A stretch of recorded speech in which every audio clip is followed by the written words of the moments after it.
HIS 304 මේ පාඨමාලාව යටතේ මම අද කතා කිරීමට බලාපොරොත්තු වන්නේ දිල්ලි සුල්තාන් අධිරාජ්‍ය සමයේ පැවතුණු සංස්කෘතික ඉතිහාසය පිළිබඳව. එතකොට සංස්කෘතිය ගත්තහම ඔබත් දන්නවා විවිධ අංශයන් කීපයක්ම තිබෙනවා.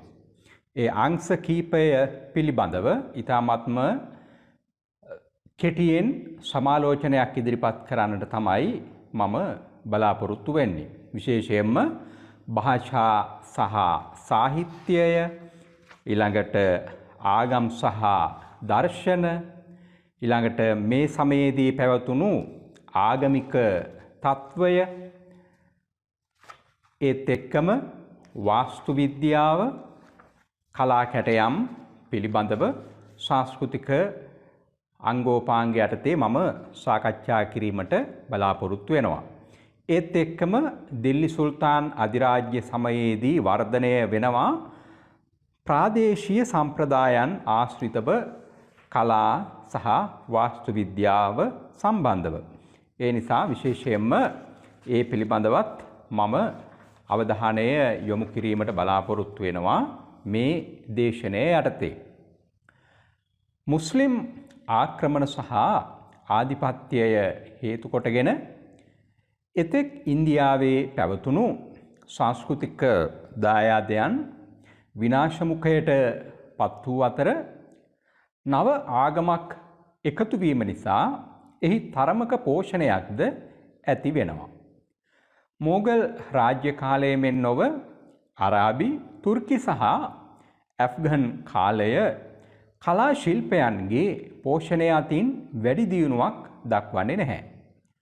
ඔවුන්ගේ ප්‍රතිපත්ති බොහෝ දුරට විනාශකාරී වුණා. එහෙත් අරාබි සහ තුර්කිවරු මෝගල්වරුන්ට වඩා බටහිර ආසියාතික පැරණි සහ දියුණු සංස්කෘතීන් හට උරුමකාරයින් වුණා. එහෙම වුණත් ඉන්දියාවේදී ඔවුන්ගේ කාලයෙන් වැඩි කොටස දේශපාලන කටයුතු සඳහා යෙදවීමට සිදුවීම නිසා සංස්කෘතික කටයුතු වල වර්ධනයක් වුණේ නැහැ. ආගම්, කලාශිල්ප සහ භාෂා සාහිත්‍යයන්ගේ පෝෂණයට ඉවහල් වන්නා වූ ප්‍රධාන දෙයක් නම් අලුත් අංග එක්වීම සහ ඒවා සමග ගැටීමයි. මෙකල ඉස්ලාම් ධර්මයේත් එයින්ම පෝෂණය ලද දර්ශනයන්ගේත් භාෂා සාහිත්‍ය වශයෙන් පර්සියන්, අරාබි සහ උර්දු වැනි භාෂා සාහිත්‍යයන්ගේත් දක්ෂිණ යුරෝපීය සහ මධ්‍ය සහ බටහිර ආසියාතික කලා ශිල්පයන්ගේත් ආභාසයන් ඉන්දීය සංස්කෘතික ක්ෂේත්‍රය කෙරෙහි පතිත වන්නට වුණා. ඒ ආකාරයට අලුතින් රෝපණය වූ හා පෝෂණය ලද නව අංගයන් නිසා ඉන්දීය සංස්කෘතියට තරමක හෝ නවතම බවක් සහ විවිධත්වයක් ඇති වුණා. සංස්කෘතික කටයුතුවලදී මුස්ලිම් පාලක පක්ෂයේ අනුග්‍රහය වැඩි වශයෙන්ම ලැබුණේ ස්වලබ්ධිකයන්ට. ඒ හේතුවෙන් ඔවුන් යටතේ වූ හින්දු, බෞද්ධ සහ ජෛන පූජක පක්ෂයන්ට සහ කලාකරුවන්ට ආධාර උපකාර නැතිවීම නිසා මහත් දුෂ්කරතාවයන්ට මුහුණ පාන්නට සිදු වුණා. එහි ආදීනව එකල උතුරු ඉන්දියාවේ බිහිවුණු නීරස, නොවැදගත් සාහිත්‍ය ග්‍රන්ථයන්ගෙන් සහ කලාකෘතීන්ගෙන් හොඳාකාර පිළිඹිබු වෙනවා. රාජානුග්‍රහය නැමැති උල්පත සිඳී යෑම නිසා සංස්කෘතික වශයෙන් මල් සහ පල හට ගැනීමක් තබා කොළ හට ගැනීමක් පවා සිදු වුණේ නැහැ. එහෙම වුණත් නොයෙකුත් තැන ගැති තත්වයේ සහ සමහර අවස්ථාවන්හිදී ස්වාධීන පාලකයන් ලෙස සිටි රාජපුත්‍රයින් සහ සෙසු හින්දු පාලකයින් නිසා සංස්කෘතික කටයුතු සම්පූර්ණයෙන් නොමැරී පැවතුණා. ඒ අතර උතුරේ අසහනයටපත් බ්‍රාහ්මණයින්ට සහ කලාකරුවන්ට බොහෝ කාලයක් හින්දු රජවරුන් යටතේ පැවතුණු දකුණු ඉන්දියාව ඉතා සාරවත් ക്ഷേම භූමියක් වුණා. දැන් මම මීළඟට අවධානය යොමු කරන්නට බලාපොරොත්තු වෙනවා දිල්ලි සුල්තාන් අධිරාජ්‍ය සමයේ භාෂාව සහ සාහිත්‍ය කටයුතු පිළිබඳව. මුස්ලිම් පාලනයේ පැවතුණු ප්‍රදේශවල බිහිවුණු සංස්කෘත සාහිත්‍ය ග්‍රන්ථ අතර ශ්‍රී වර්ගයේ කතා කෞතුකය වැදගත් වෙනවා. එය ජාමි විසින් පර්සියන් භාෂාවෙන් ලියන ලද යූසුෆ් ව සුලෙයිබා නැමැති ග්‍රන්ථය ආශ්‍රය කොටගෙන ලියන ලද්දක්. ශ්‍රීවරගේ ගුරුවරයා වුණු ජෝනරාජ විසින් ද්විතීය රාජතරංගිනිය සහ ශ්‍රීවර විසින් තෘතීය රාජතරංගිනියත් කරන ලද්දේ කාශ්මීර මුස්ලිම් පාලකයින්ගේ අනුග්‍රහය යටතේ. ප්‍රාජ්‍ය භට සහ ඔහුගේ ශිෂ්‍ය ශුක විසින් රාජාවලි පතාකා නම් කාශ්මීර ඉතිහාසයක් ලියනු ලැබුවා. අහමදාබාද් පාලක මහමුද් බෙගර්භ නිමිති කරගෙන රාජ විනෝද නම් ප්‍රශස්ති කාව්‍යයක් උදයරාජ රචනා කරනවා. කාශ්මීරයේ ශ්‍රීවර විසින් කරන ලද සුභාෂිතාවලී නම් කාව්‍ය නාමාවලියක්ද තිබෙනවා. මුස්ලිම් රජවරුන්ගේ අනුග්‍රහයෙන් රචනා කරන ලද සංස්කෘත ග්‍රන්ථ ගණනින් ඉතා අඩු නමුත් ඒ කාලය තුලදී අනුග්‍රහය නොලබමින් වුවත් බමුණු පඬිවරුන් විසින් ලියන ලද පොත් විශාල රාශියක් ඉතිරි වී තිබෙනවා.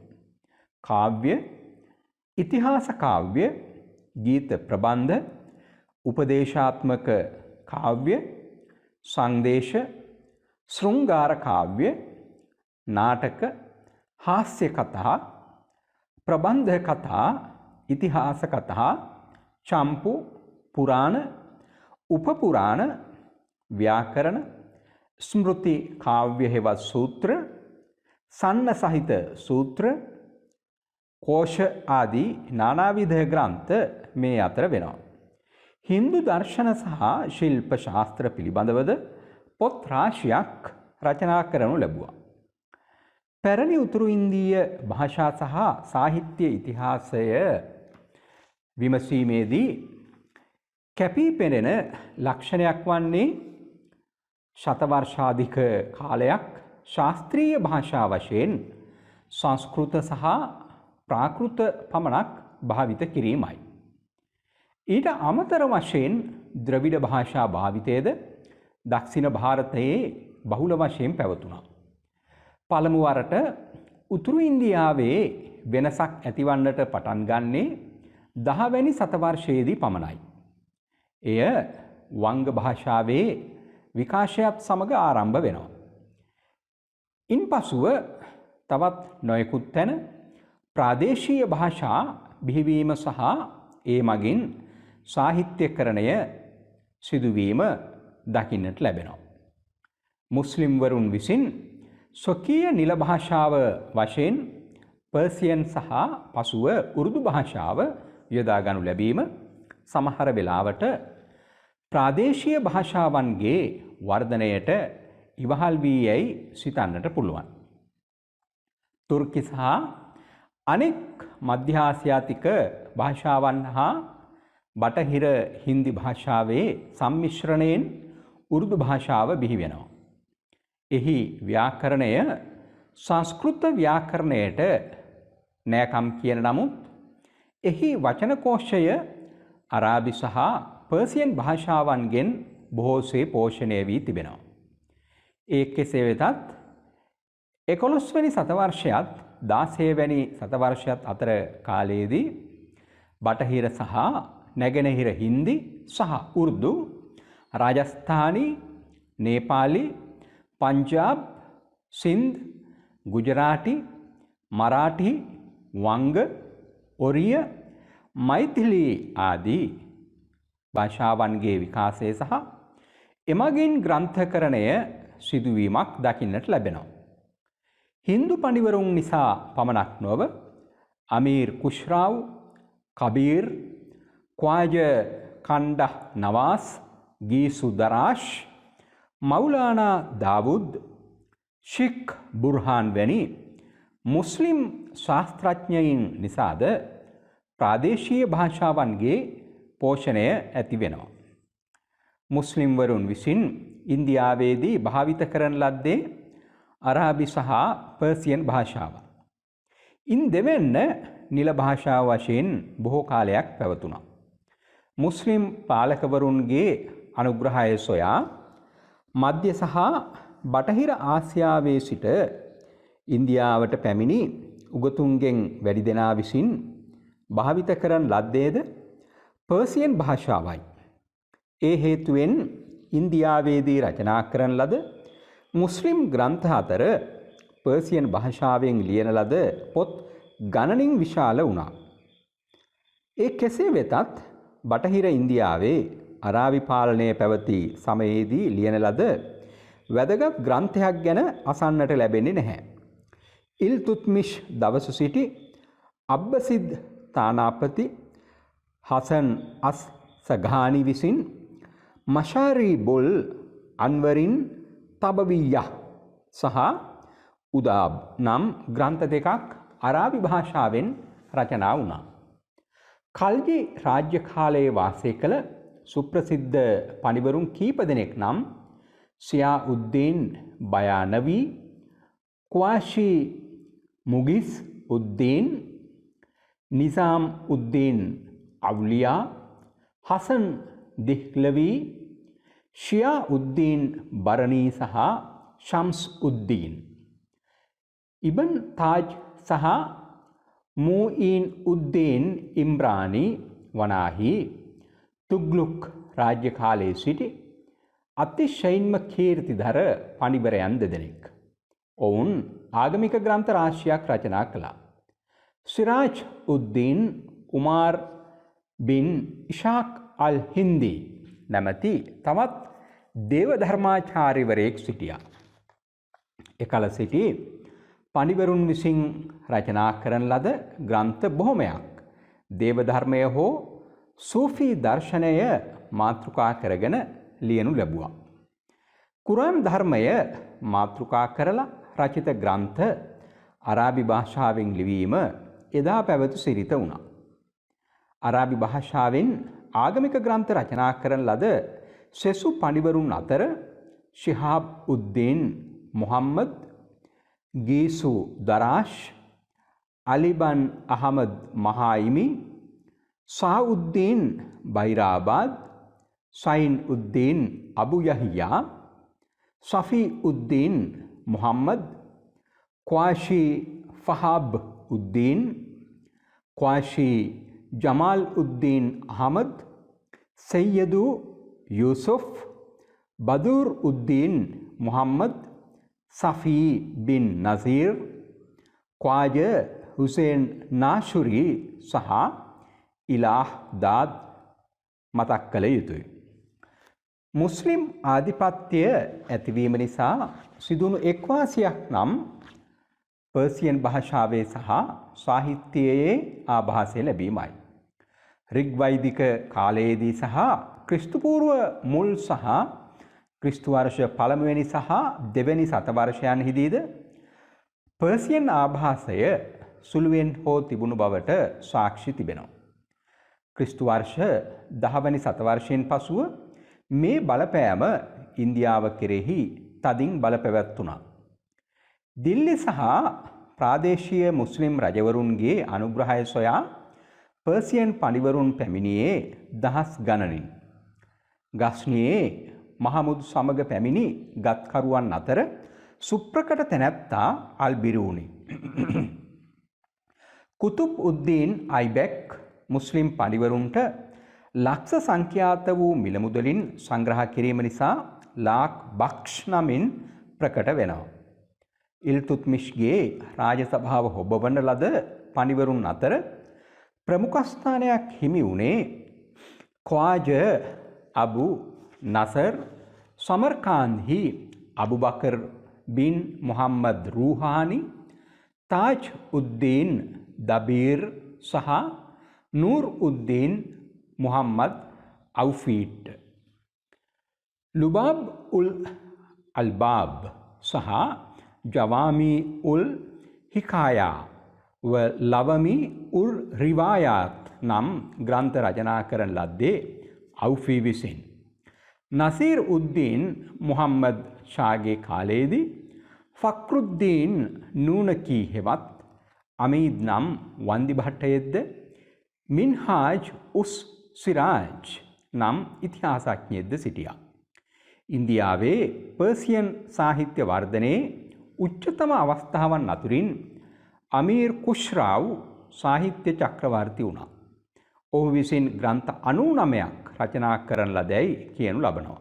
කම්සා, පංච් ගංජ්, ශීරින් ව කුෂ්රාව්, ලයිලාව මජ්නුන්, හෂත් බිහිෂ්ට්, තාජ් උල් ෆුතුහ්, තුග්ලුක් නාම, මිෂ්හාත් උල් ෆුතුහ් සහ කාසායින් උල් ෆුතුහ් ඉන් සමහරක්.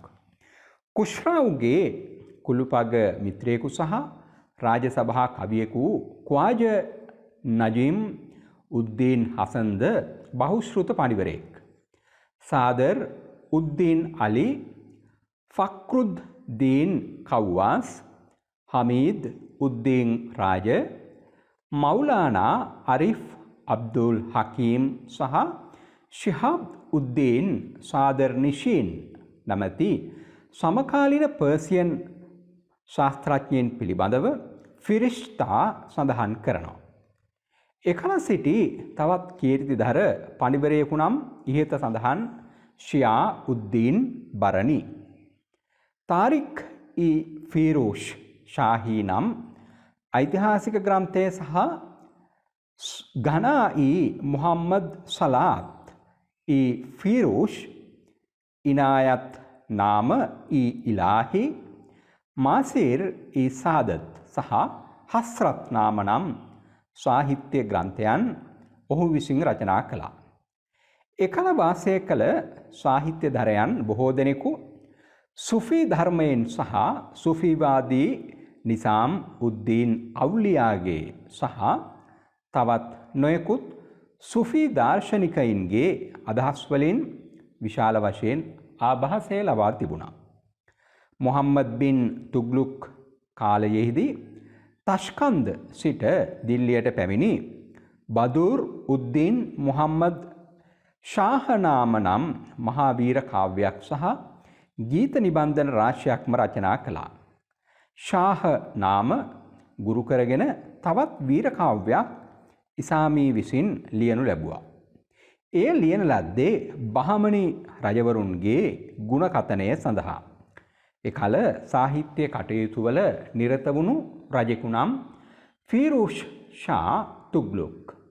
ඔහුගේ නොමසුරු ආධාර සාහිත්‍ය කටයුතු වලට මහත් රුකුලක් වුණා. එදා සිටි උගතුන් අතර ශම්ස් ඉ සිරාජ් අෆීෆ් සහ මුහම්මද් බිහාමද් ખાනි මතක් කළ යුතුයි. තුග්ලුක් කාලයෙන් පසුව පැමිණි සෙය්යදු කාලය සාහිත්‍ය අතින් වැඩි දියුණුවක් නොදක්වන නමුත් ලෝදි කාලයේ නැවතත් ඒ කටයුතු තරමක් හෝ පුළුල් වී ගිය බවට සාක්ෂි හමු වෙනවා. එකල සිටි සාහිත්‍ය ධරයන් අතර මුහම්මද් බින් ලාද් මියාන් බුවා, මුහම්මද් බින් ෂේක් ෂියා, රෆී උද්දීන් ශිරාෂි, ෂේක් අබ්දුල්ලා තුලන්බී, ෂේක් අශිෂුල්ලා සහ ෂේක් ජමාල් උද්දීන් විශේෂයෙන් සඳහන් කළ යුතුයි.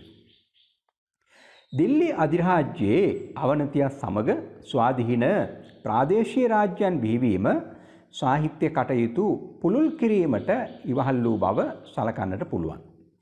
බහමනී රාජ්‍යයේ විසූ මහමුද් ෂාවාන් දක්ෂ සෙම්පතියෙකු පමණක් නොව කෘතහස්ත ලේඛකයෙක්ද වුණා. ඔහු ඉතා කිට්ටුවෙන් ඇසුරු කළ බහමදානයේ අබ්දුල් කරීම් මාසිර් මහමුද් ශාහී නම් ඓතිහාසික ග්‍රන්ථය රචනා කළා. එම ග්‍රන්ථය සහ සයින් උල් ආබ්දීන් විසින් රචනා කළ තාරික් සාදර් ජහාන් නම් ග්‍රන්ථයත් ගුජරාට ඉතිහාසය සම්බන්ධයෙන් ලියවී තිබෙනවා. බහමනී පාලක පළමුවැනි අහමද් ෂාගේ ඉල්ලීම පරිදි දුර්ගරාසීගේ ශාලිහෝත්‍ර නම් සංස්කෘත ග්‍රන්ථය අබ්දුල්ලා බින් සෆී විසින් පර්සියන් භාෂාවට නගනු ලැබුවා. ශාලිහෝත්‍රය ඇසුරෙන් ලියන ලද තවත් පොතක් ගුජරාටේ ප්‍රකාශයට පත්වෙනවා. සංස්කෘත ග්‍රන්ථ පර්සියන් භාෂාවට නැගීමේදී මේ ආකාරයෙන් මුල් තැනගත්තේ ප්‍රාදේශීය මුස්ලිම් රාජ්‍යයන්. අශ්වයන් පිළිබඳව වූ ශාලිහෝත්‍රය පමණක් නොව ජ්‍යෝතිෂ් ශාස්ත්‍රය, තාරකා ශාස්ත්‍රය, ආයුර්වේදය, නාට්‍ය සහ සංගීතය පිළිබඳ ඉන්දීය ග්‍රන්ථ කීපයක්ද පර්සියන් භාෂාවට පරිවර්තනය කළා. ඊළඟට ආගම් සහ දර්ශන පිළිබඳව අවධානය යොමු කරනකොට ක්‍රිස්තු වර්ෂ 10 වැනි සතවර්ෂයේ සිට 16 වැනි සතවර්ෂය දක්වා ඉන්දියාවේ පැවති ආගමික සහ දාර්ශනික පරිසරය හෙළි කරන්නා වූ සමකාලීන මූලාශ්‍ර රාශියක් තිබෙනවා. දේශීය ආගම් සහ දර්ශන පිළිබඳව තොරතුරු දේශීය මෙන්ම විදේශීය ග්‍රන්ථයන්ගෙන්ද හෙළි වෙනවා. ඒ අතර දේශීය සහ විදේශීය මුස්ලිම් ග්‍රන්ථයන්ගෙන් ඉන්දියාවේ පැවති මුස්ලිම් ආගමික සහ දාර්ශනික තත්වය අනාවරණය වෙනවා. මුස්ලිම් ආගමික ගොඩනැගිලිවල නටබුන් විශාල වශයෙන් ඉතිරි වී ඇති අතර මේ වකවානුව අයත් වුණු හින්දු සහ බෞද්ධ ගොඩනැගිලි හෝ නටබුන් නොතිබීම විශේෂ ලක්ෂණයක්. එය එදා බලපැවැත් වූ මුස්ලිම් ආගමික ප්‍රතිපත්තියේ ප්‍රතිඵලයක් ලෙස සලකන්නට පුළුවන්. ආගමික තත්ත්වය පිළිබඳව විමර්ශනය කරන විටදී ක්‍රිස්තු වර්ෂ 11 වැනි සියවසේ සිට 16 වැනි සතවර්ෂය දක්වා වුණු කාලය තුල පැවතුණු ආගමික තත්ත්වය විමසීමේදී කැපී පෙනෙන ලක්ෂණ කිහිපයක් කෙරෙහි මම අවධානය යොමු කරනවා. පළමුවෙන්ම පෙනී යන්නේ මහායාන සහ තන්ත්‍රයාන බෞද්ධාගම අභිබවා හින්දු ආගම නැගී සිටීමයි. එයට ප්‍රධාන වශයෙන් පුරෝගාමී වුණේ උතුරේ සහ දකුණේ සමකාලීනව බිහිවුණු ශෛව සහ වෛෂ්ණව ආචාර්ය ව්‍යාපාරයන්. එම හින්දු ආචාර්යවරයන්ගේ ආගමික කටයුතු භක්ති ව්‍යාපාරය නමින්ද හඳුන්වනු ලබනවා. හර්ෂ සහ පාල රාජ්‍ය කාලවලට අනුව පසුව බොහෝ දුරට සංඝාරාමවලට සීමා වී තිබුණු බෞද්ධ කටයුතු මුස්ලිම් වරුන්ගේ පැමිණීමත් සමග අවසාන හුස්ම හෙළනවා. සමාජීය වශයෙන්ද බෞද්ධාගමේ සැලකිය යුතු තරම බලපෑමක් වුණේ නැහැ. සමාජය හින්දු ආගමික වතාවත් අනුවම හැඩ ගැසී තිබුණා. හින්දු ආගම ඒකීය ස්වභාවයක් නොව සංකීර්ණ ස්වභාවයක් දැරුවක්. ශිව සහ විෂ්ණු ඇදහිලිවලට අමතර වශයෙන් තවත් නොයෙක් ග්‍රාමීය සහ ප්‍රාදේශීය ඇදහිලි ක්‍රම සහ පූජා විධි හින්දු ආගමට එකතු වී තිබුණා. 11 වැනි සියවසේ සිට ඉන්දීය ආගම්වලට බොහෝ සෙයින් වෙනස් වූ නව ආගමක් ඉස්ලාම් ධර්මය පැතිරීම ආරම්භ වෙනවා. නව ආගමක් වුණු ඉස්ලාම් ධර්මය පැතිරීම ආරම්භ වෙනවා. එය ආගමික මෙන්ම දේශපාලන බලවේගයක්ද වෙනවා. සමාජීය වශයෙන්ද එය ඉන්දීය සමාජයට වෙනස් ආකාරයකින් හැඩගැසී තිබුණා.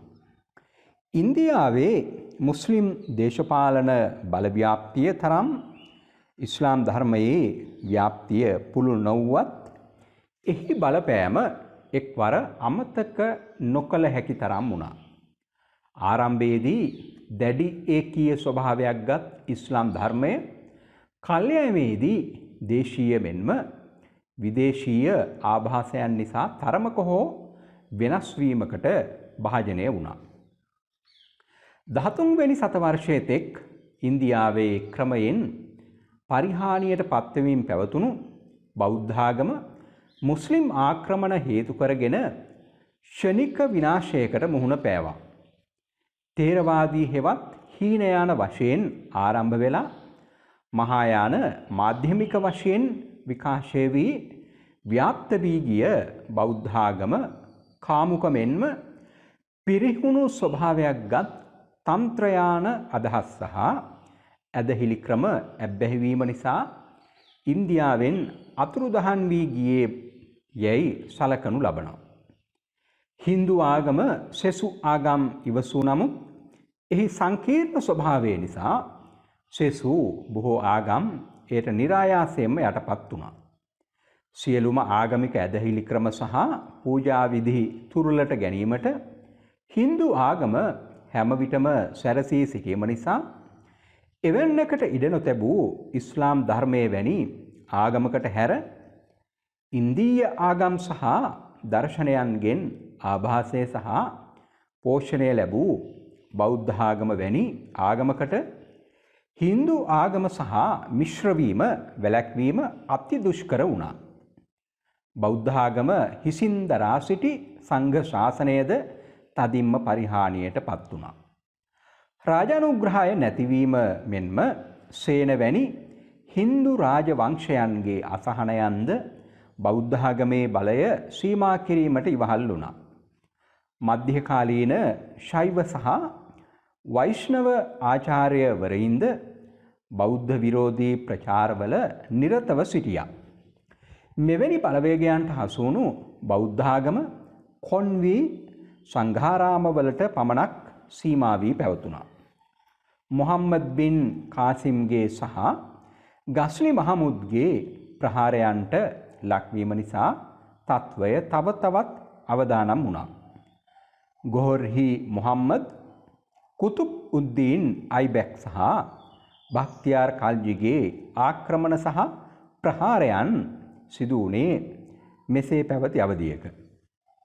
ඔවුන් සංඝාරාම කඩා බිඳ දමා ආගමික ග්‍රන්ථ දවා හලු කොට සංඝයා මරණයට පත් කරලා මහත් විනාශයක් කළා. පනගලවාගෙන පැන යා හැකි වූ සංඝයා වහන්සේලා ඇසෑමය, තිබ්බතය, ශ්‍රී ලංකාව, බුරුමය සහ මැලේසියාව වැනි ඈත රටවලට වැඩම කරනු ලැබුවා. තන්ත්‍රයාන ආභාසයන්ගෙන් මිදී තිබුණු ජෛන ආගම පෙරසේම පැවතියා. පිරිස් වශයෙන් බලන කල එය සුළු ආගමක් පමණයි. එහි සැලකිය යුතු තරම් ව්‍යාප්තියක් හෝ පිරිහීමක් දකින්නට ලැබුණේ නැහැ. එයට හින්දු ආගමෙන් එතරම් හානියක්ද තිබුණෙත් නැහැ. එහෙත් මුස්ලිම්වරුන්ගේ විනාශකාරී අතවරයන්ගෙන් නම් බේරී සිටීමට නොහැකි වුණා. ජෛන ආගමේ කේන්ද්‍රස්ථානය වුණේ බටහිර ඉන්දියාවයි. 8 වැනි සතවර්ෂයේ සිට නොකොඩවා මුස්ලිම් බලය ගොඩනැංවී තිබුණේද එම ප්‍රදේශයේ. එයින්ම ජෛන ආගමේ තත්වය සිතා ගන්නට පුළුවන්. හින්දු ආගමේ ඉතිහාසය අතින් බලන කල එහි තරමක හෝ විකාශයක් මෙකල දකින්නට ලැබෙනවා. හින්දු ආගම කෙරෙහි තන්ත්‍රයාන අදහස්වල බලපෑම සුළුපටු වුණේ නැහැ.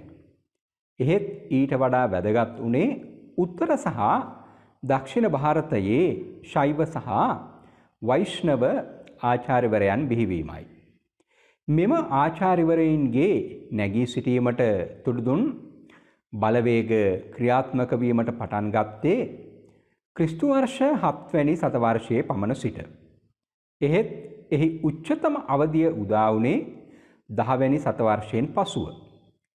බෞද්ධ ආගමේ ශීඝ්‍ර පසුබැසීමට බොහෝ දුරට ඉවහල් වූ මොවුන් ඉස්ලාම් ධර්මයේ ව්‍යාප්තියටත් නොසෙල්විය හැකි බාධකයක් වුණා.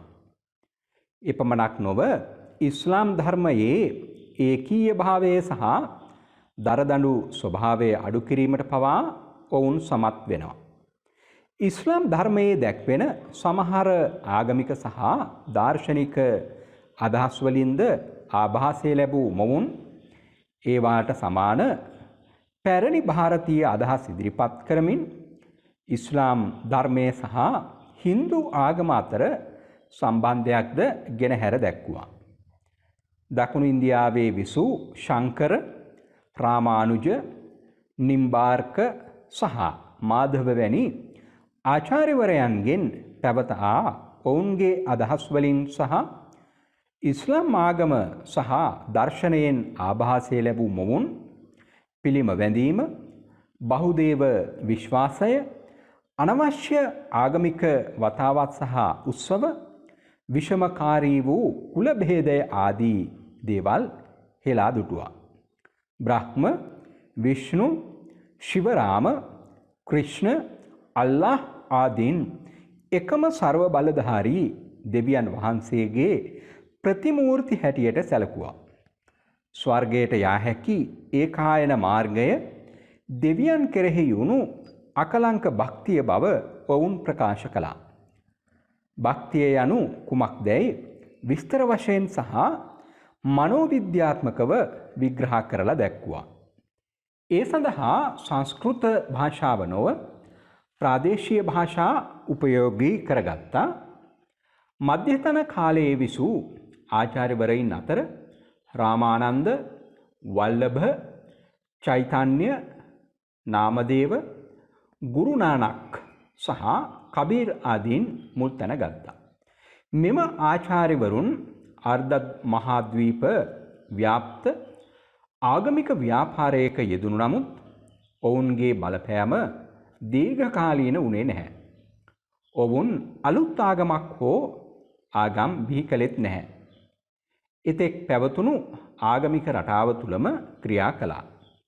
එසේම එදා දේශපාලන සහ සමාජයීය වශයෙන් පැවතුණු පසුබිම ආගම් අතර විශේෂයෙන් හින්දු සහ මුස්ලිම් ධර්මය ඉස්ලාම් ධර්මය අතර සුහදතාවය ගොඩනැංවීමට තරම් පහසු හෝ යෝග්‍ය වූවක්ද වුණේ නැහැ. ඔවුන්ගේ අදහස් බ්‍රාහ්මණ පූජකවරුන්ගේ හෝ මුස්ලිම් පූජකවරුන්ගේ ප්‍රසාදයටද ලක් වුණේත් නැහැ.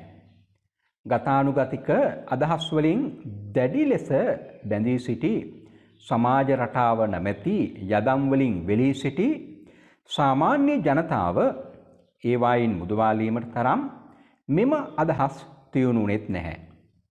දැන් විජයනගර අධිරාජ්‍යයේ නැගී සිටීමද හින්දු ආගමේ බලකොටු තර කිරීමටත් අලුත් අදහස්වල පසුබැසීමටත් හේතු වුණා. දැන් මේ වෙනකොටත් විජයනගර අධිරාජ්‍යයේ ඉතිහාසය පිළිබඳව ඔබ අධ්‍යයනයට ලක් වෙමින් තිබෙනවා. අපේ හාමුදුරන් වහන්සේ අමිත හාමුදුරන් වහන්සේ පිළිබඳව දේශන කරනවා. ඒ නිසා මොවුන්ගේ බලපෑම පැවතියේ ඊ타මාත්ම මද වශයෙන් පමණයි. ආරම්භයේ ඒකීය ස්වභාවයක් ගත් ඉස්ලාම් ධර්මයේද මෙම බලවේගයන්ට හසු වෙලා සැලෙන්නට පටන් ගත්තා. මුස්ලිම් ආක්‍රමණ පැවති කාලයේ බලයෙන් ඉස්ලාම් ධර්මයට හරවාගත් දේශීය ජනතාව කාලයාගේ ඇවෑමෙන් එයටම ඇබ්බැහි වුණා. එමගින් උත්පත්තියෙන්ම ඉස්ලාම් භක්තිකයන් වුණු දේශීය පිරිසක් ඇති වුණා. ඒ අතර විදේශීය මුස්ලිම්වරු විශාල ගණනක්ද වුණා. මොවුන් සියලු දෙනා අතර දේශීය මෙන්ම විදේශීය ආභාසයන් නිසා ඇතිවුණු නව ආගමික සහ දාර්ශනික අදහස් 12 වෙනි සතවර්ෂයේදී පමණ සිට පැතිරෙන්නට පටන් ගත්තා. එයට පුරෝගාමින් වුණේ සුෆී ආචාර්යවරුන්. ඉන්දියාවේ සුෆී ආචාර්ය පරම්පරාව 11 වෙනි සතවර්ෂයේ ලාහෝරයේ විසූ ෂෙක් ඉස්මායිල් දක්වා ගෙන යන්නට පුළුවන්. එම සතවර්ෂයේ වාසය කළ ෂෙක් අල් හුජ් වෛරි හෙවත් ගංජ් බක්ෂ් සුෆී දර්ශනයේ විකාශය සඳහා කටයුතු කළ වැදගත් තැනැත්තෙක්. සුෆී ආචාර්යවරයින් අතර අද්විතීය ලෙස සැලකෙන්නේ අජ්මේර්හි ක්වාජ මුයින් උද්දීන්. සුෆී සබී සර්වාර් මුස්ලිම් මෙන්ම හින්දු ජනයාගේද ප්‍රසාදයට ලක්වුවෙක්.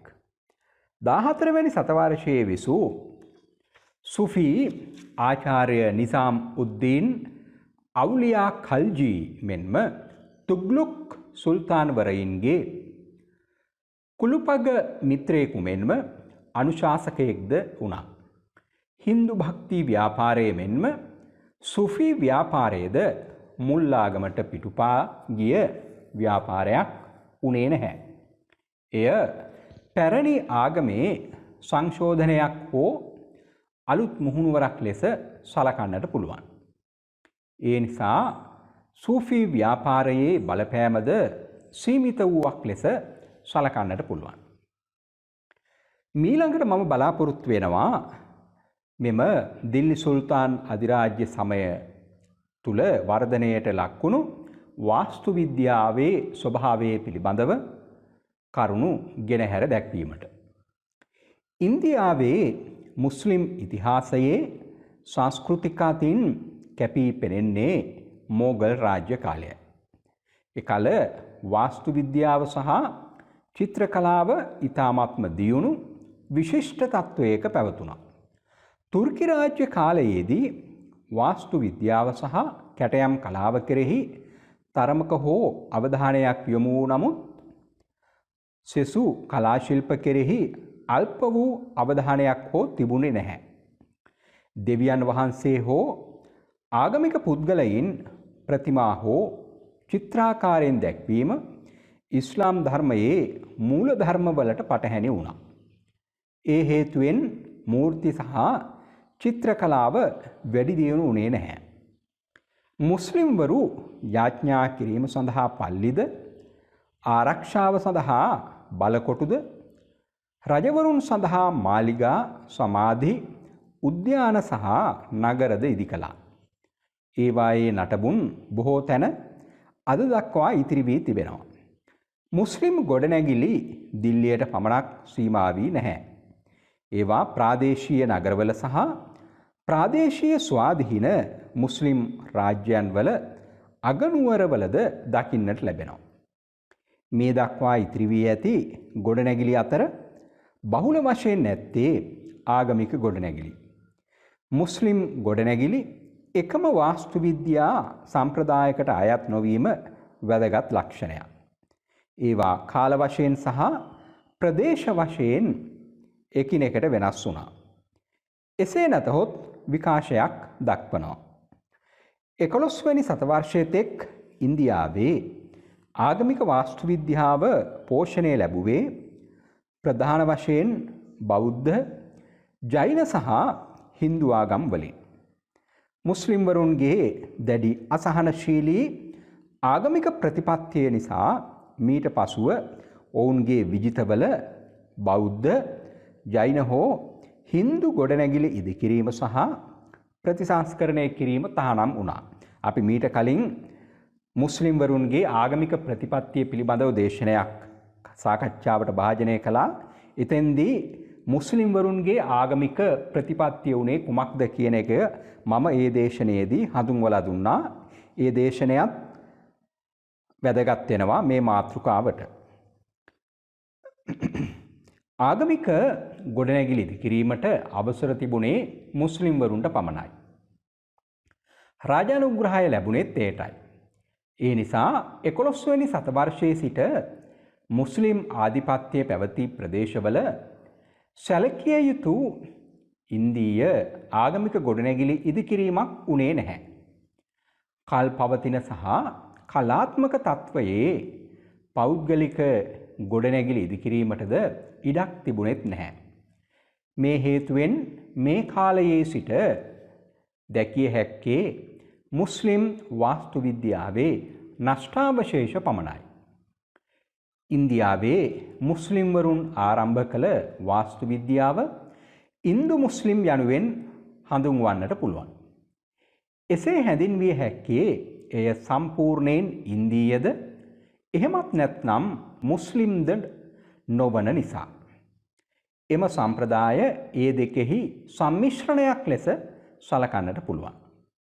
විශේෂයෙන් එහි මුල් අවදියේ ඒ ආකාරයෙන්ම සිදු වුණා.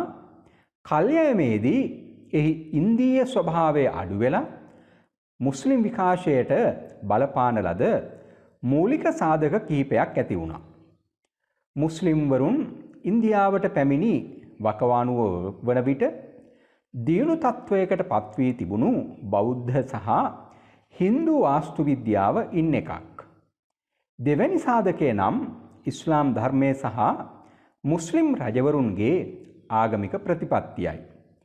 තුන්වැනි සාධකය හැටියට මුස්ලිම්වරුන් පැමිණි ප්‍රදේශවල පැවතුණු ගොඩනැගිලි සම්ප්‍රදා සහ ආභාසයන් ගෙනහැර දක්වන්නට පුළුවන්.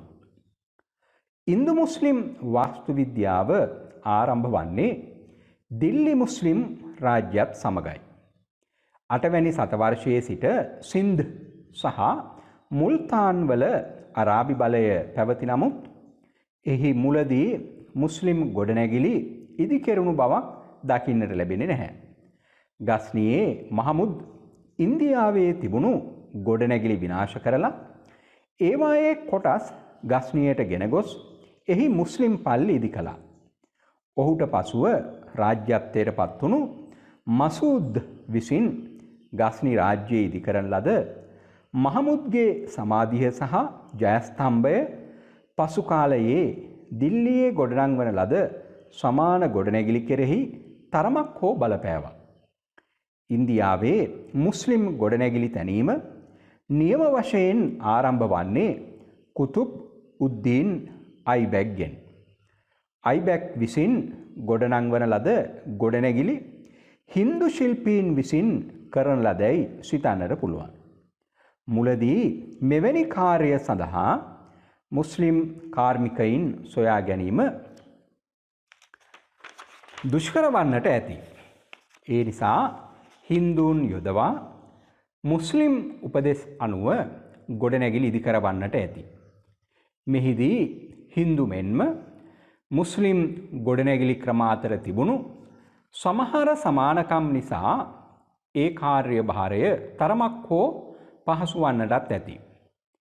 එතෙක් විකාශය වී තිබුණු මුස්ලිම් ආගමික ගොඩනැගිලි ක්‍රමයේ මූලික ලක්ෂණයක් වුණේ වටකුරු වහල, ආරුක්කු සහ හිස් ගර්භයන්. ඒ අතර මෙම ගොඩනැගිලි ක්‍රමයේ කොටසක් වුණු ඕවරකයන්ගෙන් සහ කුළුණු පේලිවලින් වටවුණු විවෘතාංග, හින්දු දේවාලයන්ගේ කුළුණු වලින් වටවුණු මණ්ඩපවලට සමාන වුණා. ඉන්දීය ගොඩනැගිලි වල තිබුණු ආරුක්කු සහ කැටයම්ද මුස්ලිම් පල්ලි ගොඩනැංවීමේදී උපකාරී වුණා.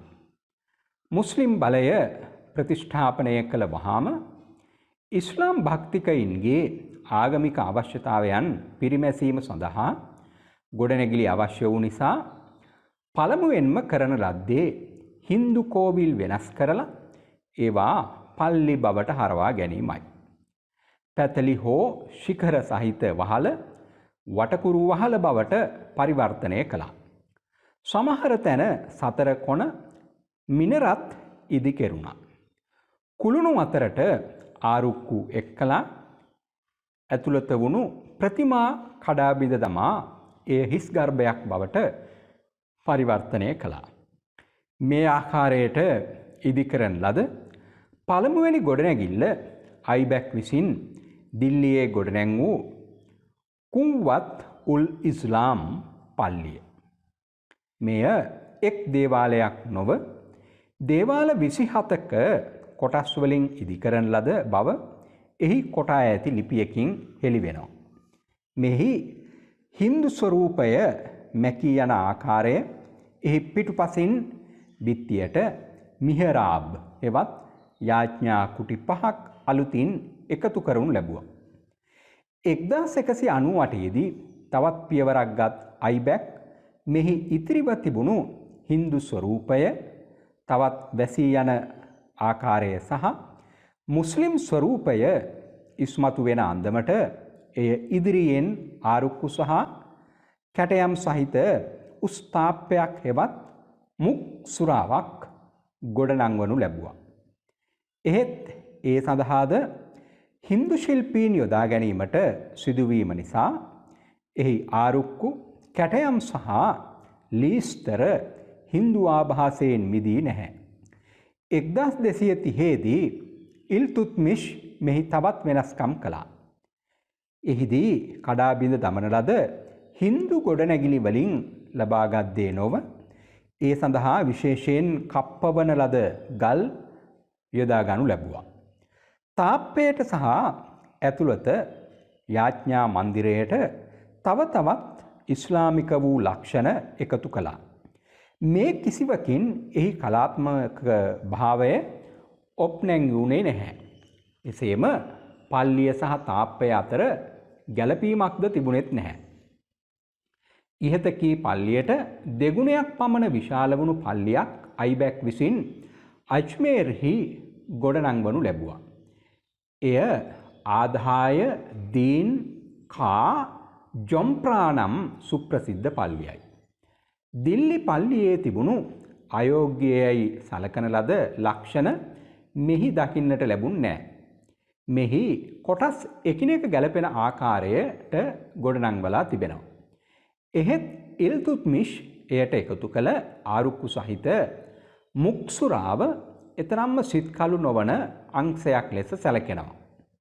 ක්‍රිස්තු වර්ෂ 1199දී අයිබැක් විසින් දිල්ලියේ ගොඩනැංවීමට පටන්ගත් කුතුබ් මිනාර් නම් මහා කුළුණ ඉල්තුත්මිෂ් විසින් සාදා නිම කරවනු ලබනවා. එහි මුදුනේ සිට යාඥා සඳහා බැතිමතුන් කැඳවීම එයින් මුලදී බලාපොරොත්තු නමුත් පසුව එය මුස්ලිම් බලපරාක්‍රමයේ ජයස්තම්භයක් ලෙස සලකන්නට වුණා. මුලදී උසින් අඩි 225ක් පමණ වූ එය තට්ටු 4කින් සමන්විත වුණා. ෆිරෝෂ් තුග්ලුක්ගේ රාජ්‍ය කාලයේදී අකුණුවේදී එහි මුදුනත වූ 4වැනි පියසට හානි සිදු වූ විට කුඩා තට්ටු දෙකක් එක් කරලා එය අලුත් වැඩියා කරනු ලැබුවා. මේ නිසා උඩ තට්ටු දෙක සහ පහත කොටස අතර වෙනසක් දකින්නට ලැබෙනවා. ඒ තට්ටුව පිටට නෙරා ඇති සඳලු තලවලින් වෙන් කරලා දක්වලා තිබෙනවා. මුළු කුළුණ ලම්බකදාර සහිතයි. එයින් එහි උස් බව වර්ධනය වෙලා තිබෙනවා. එහි තිරස් ලෙස කරන ලද කැටයම් වලින්ද ගහනයි. කුතුබ් මිනාරය හින්දු ආභාසයෙන් තොර මුස්ලිම් නිර්මාණයක් ලෙස සලකනු ලබනවා. ඉල්තුත්මිෂ් විසින් කරවන ලද ඔහුගේ පුත්‍රයා වුණු නාසීර් උද්දීන් මහමුද්ගේ සමාධිය ඉන්දියාවේ ගොඩනංවන ලද පළමුවැනි මුස්ලිම් සමාධියයි. එය කොටස් කිහිපයකින් සමන්විත වුණා. මෙම සමාධිය කලාත්මක මෙන්ම මටසිලුටු නිර්මාණයක් බව විචාරකයින් පිළිගන්නවා. මෙහි හින්දු ගොඩනැගිලිවල කොටස් සහ හින්දු ආභාසයද දකින්නට ලැබෙනවා. ගෘහ නිර්මාණයේදී දුර්ලභ්ධික හින්දු බලපෑමෙන් විදීමට ඉල්තුත්මිෂ් දවසගත් වෙහෙස සාර්ථක නොවූ බව එයින් සිතා ගන්නට පුළුවන්. ඉල්තුත්මිෂ්ගේ සමාධියයි ප්‍රකට ගොඩනැගිල්ලක කොටස් හමු වී තිබෙනවා. එය ඇතුළත රතු වැලි ගලින්ද පිටත අලු පැහැති ගලින් සහ රතු වැලි ගලින්ද කරවන ලද්දක්. චාම් මෙන්ම මටසිලුටු මෙම ගොඩනැගිල්ල චිත්තාකර්ශනීය ලතා කර්මයන්ගෙන් සහ අරාබි අක්ෂර ආදියෙන් සරසලා තිබෙනවා. මෙය මුස්ලිම් සම්ප්‍රදායට බර වූ නිර්මාණයක්. බල්බන්ගේ රාජ්‍ය කාලය රාජත්වය ප්‍රබල වුණු රජු සහ රදලයන් අතරත් සාමාන්‍ය ජනතාව අතරත් පරතරය දෙගුණ තෙගුණ වුණු ඉස්ලාම් ආගම නිර්දයව නැගී සිටි කාලයක්. රාජකීය චාරිත්‍ර ආදිය වැඩි දියුණු නමුත් රජතුමාගේ ස්වභාවයේ කර්කශ මෙන්ම චාම් ගතියක්ද යථාස්ථිතික භාවයක්ද දකින්නට ලැබුණා. ඔහුගේ ස්වභාවය ඔහු සඳහා කරවන ලද සමාධියෙන්ද පිළිඹු වෙනවා. දිල්ලියේ රතු බලකොටුව ගොඩනංවන ලද්දේද බල්බන්ගේ කාල පරිච්ඡේදයේ. අලාඋද්දීන්ගේ රාජ්‍ය කාලය ඉන්දු මුස්ලිම් වාස්තු විද්‍යාවේ විකාශය අතින් ඉතා වැදගත් මෙන්ම තීරණාත්මක කාලයක් ලෙස සලකන්නට පුළුවන්. සුල්තාන්වරයාද වාස්තු විද්‍යාව කෙරෙහි විශේෂ උනන්දුවක් දැක්වුවා. මම මෙහිදී අලාඋද්දීන් කියලා කිව්වේ අලාඋද්දීන් ඛල්ජි. දිය හැකි සෑම ආධාරයක්ම ලබා දුන්නා. කලා කටයුතු සහ මේ වාස්තු විද්‍යාව වර්ධනය සම්බන්ධව. අධිරාජ්‍ය ගොඩනැං වූ ප්‍රතිපත්තියට සමාන යසස්කාමී වැඩපිළිවෙලක් මෙහිදීද ඔහු අනුගමනය කළා. අයිබැක් විසින් දිල්ලියේ ඉදිකරන ලද කුතුබ් මිනාර් සහ එහි පල්ලි සියල්ල එකතු කරලා අතිවිශාල පල්ලියක් ගොඩනැංවීම සඳහා ඔහුගේ අවසාන කාලයේදී වැඩ කටයුතු ආරම්භ කරන ලද නමුත් ඔහුගේ මරණයෙන් පසුව එහි වැඩ නවතා දමනු ලැබුවා. එහෙත් මරණයට පෙර එහි එක් අංශයක් වූ අලයි දර්වාෂා නම් පල්ලිය නිම කිරීමට හැකි වුණා. මෙය හතරැස් ගොඩනැගිල්ලක් එහි ద్వාර 4 ආරුක්කු සහිතයි. එහි පදනම මනහර කැටයමින් සරසලා තිබෙනවා. ඉහළ කොටස රතු සහ සුදු වැලිගලින්ද ඇතුළත කිරිගරුණයෙන්ද නිමවා තිබෙනවා. මෙහි පර්සියන් ආභාසය මෙන්ම ඉන්දීය ආභාසයද දකින්නට ලැබුණා. මෙහි කලාත්මක භාවය නිසා විචාරකයින් පවා විස්මයට පත්වෙනවා. දිල්ලි සුල්තාන්වරයන් විසින් මීට ඉහතදී මෙතරම් පරිපූර්ණ හෝ මීට පසුව මෙතරම් අලංකාර හෝ නිර්මාණයක් ගොඩනංවනු නොලබන ලද බව ෆර්ගුසන් ප්‍රකාශ කරනවා. ඉතා කුඩා අංශයක් පමණක් වුණු අලායි දර්වාෂා මෙතරම් සාර්ථක අංග සම්පූර්ණ සහ චිත්තාකර්ශනීය නිර්මාණයක් වී නම් අලාඋද්දීන් ඛල්ජි අදහස් කළ අන්දමට එහි සමස්ත ගොඩනැගිලි කර්මාන්ත නිම කරන ලද්දේ නම් එහි සම්භාවනීය භාවය සහ උත්කර්ෂවත් භාවය අනුමාන කරන්නට පුළුවන්. අලාඋද්දීන් ඛල්ජි දවස ඉදිකරන ලද තවත් ගොඩනැගිල්ලක් නම් ජමාත් ખાન පල්ලියයි. එය සූෆිවාදී නිසාම් උද්දීන් අවුලියා සඳහා කරවන ලද්දක්. මුළුමනින්ම ඉස්ලාම් සම්ප්‍රදායට අනුව මෙය නිමවා ඇති බව සර් ජෝන් මාෂල් කල්පනා කරනවා. එසේම එය එසේ නිම කරවන ලද පළමුවැනි පල්ලියයි. මෙය අලායි දර්වාෂා තරම් කලාත්මක නිර්මාණයක් නොවන නමුත් විශාලත්වයෙන් එය පරාජයට පත් කරනවා. දිල්ලි නගරය උපනගර 7කින් සෑදුණක්.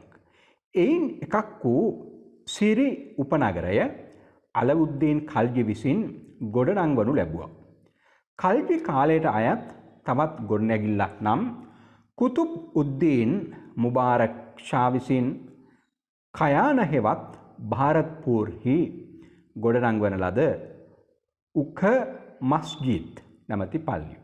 මෙය අලායි දර්වාෂා සම්ප්‍රදායට අනුව කරවන ලද ප්‍රාදේශීය පල්ලියක්. මෙයද කලාත්මක නිර්මාණයක් වන නමුත් මුල් කෘතියේ ප්‍රතිභාවයට හෝ මනස්කාන්ත භාවයට සම කරන්නට බැහැ. තුග්ලුක් කාලය එනම් මුහම්මද් බින් තුග්ලුක් කාලය ඉන්දු මුස්ලිම් වාස්තු විද්‍යාවේ විකාශයේ තවත් අවධියක් ලෙස සඳහන් කරන්නට පුළුවන්. ඛල්ජි කාලයේ ප්‍රධාන ලක්ෂණය වුණේ නොයෙක් සැරසිලි සහ කැටයම් වලින් පොහොසත් වීමයි. තුග්ලුක් කාලයේදී සැරසිලි වලින් තොර කැටයම් රහිත ඉතා චාම් සහ මටසිලුටු ගොඩනැගිලි ඉදිකිරීම ප්‍රතිපත්තියක් වුණා. එය තුග්ලුක් රජවරුන්ගේ ස්වභාවයේ කැඩපතක් ලෙස සලකන්නට පුළුවන්. එදා පැවති දුර්වල ආර්ථික තත්ත්වයද එයට බලපාන්නට ඇති. තුග්ලුක් කාලය ආරම්භයේදීම ගියාසුද්දීන් විසින් තුග්ලුකාබාද් නම් උපනගරය ඉදිකරවනු ලැබුවා. තුග්ලුක් නගර හැඩදැමූ ප්‍රාකාරවලින් යුක්තවීම විශේෂ ලක්ෂණයක්. තුග්ලුකාබාදයේ තිබුණු ස්වර්ණමය රාජමාලිගයක් පිළිබඳව ඉබන් බතූතා සඳහන් කරනවා. එයින් ඉතිරිව ඇත්තේ පදනම පමණයි. එහි ගොඩනංවන ලද ගියාස් උද්දීන් සමාධිය හොඳින් ආරක්ෂා වී තිබෙනවා. සමාධිය අටපට්ටම් හැඩයටත් එහි උස්පදනම කුඩා බලකොටුවක ආකාරයෙනුත් සාදා තිබෙනවා. එහි පහත කොටස රතු වැලි ගලින් සහ කිරිගරුණයෙන්ද වහල වටකුරු කොටස මුළුමනින්ම කිරිගරුණයෙන්ද නිමවා තිබෙනවා. සමාධියේ කැපී පෙනෙන ලක්ෂණ නම් එහි විශාලත්වය සහ මට සිලුටු බවයි. මුහම්මද් බින් තුග්ලුක් කාලයෙහි විශාල වශයෙන් ගොඩනංවන ලද්දේ නගරයන්. තුග්ලුකාබාදයට එක් කොට ආදිලාබාද් නම් කුඩා බලකොටුවක්ද පැරණි දිල්ලිය සහ සිරි එකතු කරලා ජහාන් පනාහ් නම් නගරයක්ද දකුණේ දෞලතාබාදයේද ඔහු විසින් ගොඩනංවනු ලැබුවා. ජහාන් පනාහි පිහිටි සත්පලහ ඛණ්ඩ බීජායි මණ්ඩල් සහ ඒ අසල පිහිටි සමාධිය මෙතෙක් ඉතිරිව ඇති ගොඩනැගිලි අතර වැදගත් වෙනවා. සත්පලහ ඛණ්ඩ වනාහි තට්ටු දෙකකින්ද කොටස් 7කින් සහ එහි දෙකලවර පිහිටි කුඩා පවුරු දෙකකින්ද සමන්විත දියබැම්මක්. බීජායි මණ්ඩල වනාහි උස් පදනමක් මත ගොඩනංවන ලද මහා කුළුණක්. එහි ඇති සමාධියද මට සිලුටු කලාත්මක නිර්මාණයක්. ෆිරූෂ් ෂා තුග්ලුක් තරම් වාස්තු විද්‍යාව කෙරෙහි උනන්දුණු වෙනත් තුර්කි රජෙකු හමුවන්නේ නැහැ. ඔහු දිවාරෑ නොබලා එහි යෙදී සිටියා. නගර, පවුරු, රාජමාලිගා, පල්ලි, සමාධි සහ උද්‍යාන ආදී වූ නොයෙකුත් විශේෂයෙන්ම අවශේෂ කොටස් ඔහු විසින් එකතු කරනු ලැබුවා. මුළු මහත් රාජ්‍යම සමෘද්ධිමත් කිරීමත් අලංකාර කිරීමත් ඔහුගේ අභිලාෂය වුණා. ෆිරුෂාබාද් උපනගරය ඉදිකිරීම කෙරෙහි ඔහු මහත් උනන්දුවක් දැක්වුවා. එහි ඇතුළත කොත්ල ෆිරූෂ් ෂා නම් මහ පෞරව මාලිගයක්ද, ජාමි මස්ජිද් නම් පල්ලියක්ද, පුළුල් පඩි සහිත පිරමීඩාකාර ගොඩනැගිල්ලක්ද ගොඩනැංවුවා. එහි මුදුනත අශෝක ස්තම්භයක් සිටුවනු ලැබුවා. වාස්තු විද්‍යාව අතින් ජාමි මස්ජිද් තරමක වැදගත්කමකින් යුක්ත වුණා. එය තට්ටු දෙකකින් සහ කුටි පේලි කීපයකින් සමන්විත විශාල ගොඩනැගිල්ලක්. හවුස් බාස්හි විලක් අසල කරවන ලද ඔහුගේ සමාධිය සහ විද්‍යාලය පසුකාලීන සෙසු ගොඩනැගිලිවලට වඩා කලාත්මක වූ නිර්මාණය. මේවා සඳහා හින්දු කුළුණු සහ මුස්ලිම් අරක්කු හැම නෙමෙයි මුස්ලිම් ආරුක්කු මනා ලෙස උපයෝගී කරගෙන තිබෙනවා. මෙකල ඉදිකරන ලද ඛාන් ජහාන් තිලංගානි සමාධියෙන් අලුත් සම්ප්‍රදායක විකාශය දැක්වෙනවා. කොන් සතර පිහිටි කුඩා පවුරු සහිත සතරස් කොටුවක් තුල අටපට්ටම් හැඩයට සමාධිය සාදා තිබෙනවා. ගොඩනැගිල්ල මුදුනේහි යුණු උස් වටකුරු වහලය වටා කුඩා වටකුරු වහල 24ක් තිබෙනවා. අටපට්ටම් ගර්භය වටා ආරුක්කු සහිත පටු ආලින්දයක්. මෙම ක්‍රමය තවත් විකාශනය වී තිබුණු ආකාරය සෙය්යදු සහ ලෝදී සමාධි වලින් හෙළිවෙනවා.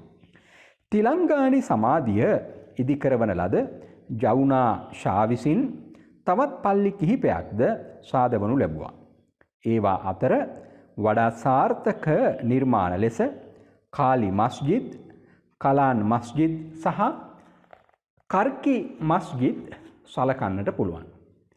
ෆීරුෂ්ගේ අවසාන කාලයේ ගොඩනැං වූ කබීර් උද්දීන් අවුලියාගේ සමාධිය නැවත වරක් කැටයම් සහ සැරසිලි උපයෝගී කර ගැනීමට ගත් ප්‍රයත්නයක් පිළිඹු කරනවා.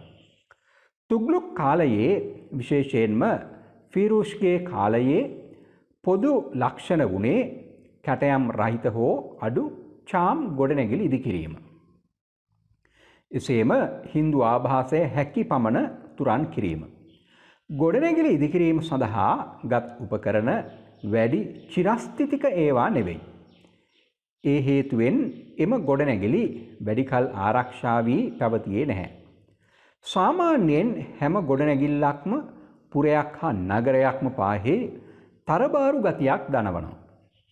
1398 සිදු වූ ටිමූර්ගේ ආක්‍රමණය නිසා දිල්ලියේ තිබුණු පෞද්ගලික ගොඩනැගිලි විශාල රාශියක් විනාශයට පත් වුණා.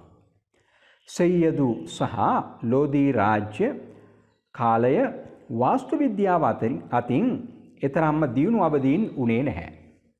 ඒ කල දිල්ලි මුස්ලිම් බලය බොහෝ ලෙස පරිහානියට පත් වෙලා පැවතුණා. භාණ්ඩාගාරයේ හිස් වුණා. පාලනයද අතිශයින්ම දුර්වල වුණා. දක්ෂ ශිල්පීන් විජයනගර සහ ස්වාධීන මුස්ලිම් රාජ්‍ය බලා පිටත් වුණා. දැන් මේ කරුණු කාරණා හේතු කරගෙන සෙය්‍යදු සහ ලෝදිවරුන්ට කලාත්මක හෝ අංග සම්පූර්ණ ගොඩනැගිලි ඉදිකිරීමට පහසුකම් තිබුණේ නැහැ.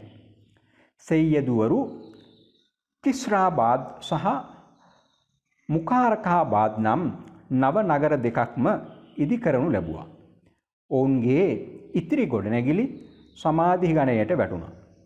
සමාධි බොහෝ දුරට තිලංගානි සමාධියේ හැඩයට සාදා තිබෙනවා. එහෙමත් නැත්නම් පැරණි සතරැස් සැලැස්මට අනුව ගොඩනංවා තිබෙනවා. ක්‍රමයෙන් විකාශනය වූ තිලංගානි ක්‍රමයේ සම්පූර්ණ අවස්ථාව සසරම්හි පිහිටි ෂේර්ෂාගේ සමාධියෙන් පිළිඹු වෙනවා. ෂේර්ෂා යනුවෙන් අදහස් කරන්නේ මූගල් කාල පරිච්ඡේදය තුල බිහිවුණු ඇෆ්ගනිස්තාන් පාලකවරයෙක්.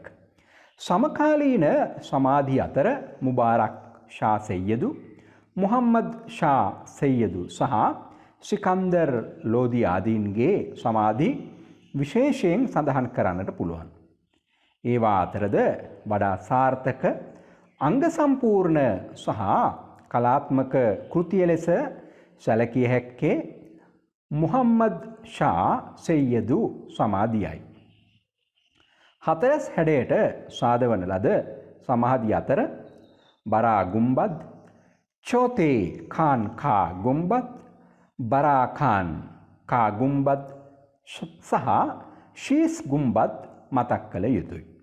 කල්ජී සහ ඊට ඉහත කාලයේදී මෙන් කැටයම් සහ සැරසිලි යෙදීම සෙය්‍යදු සහ ලෝදී වාස්තු විද්‍යාවේ කැපී පෙනෙන ලක්ෂණයක්.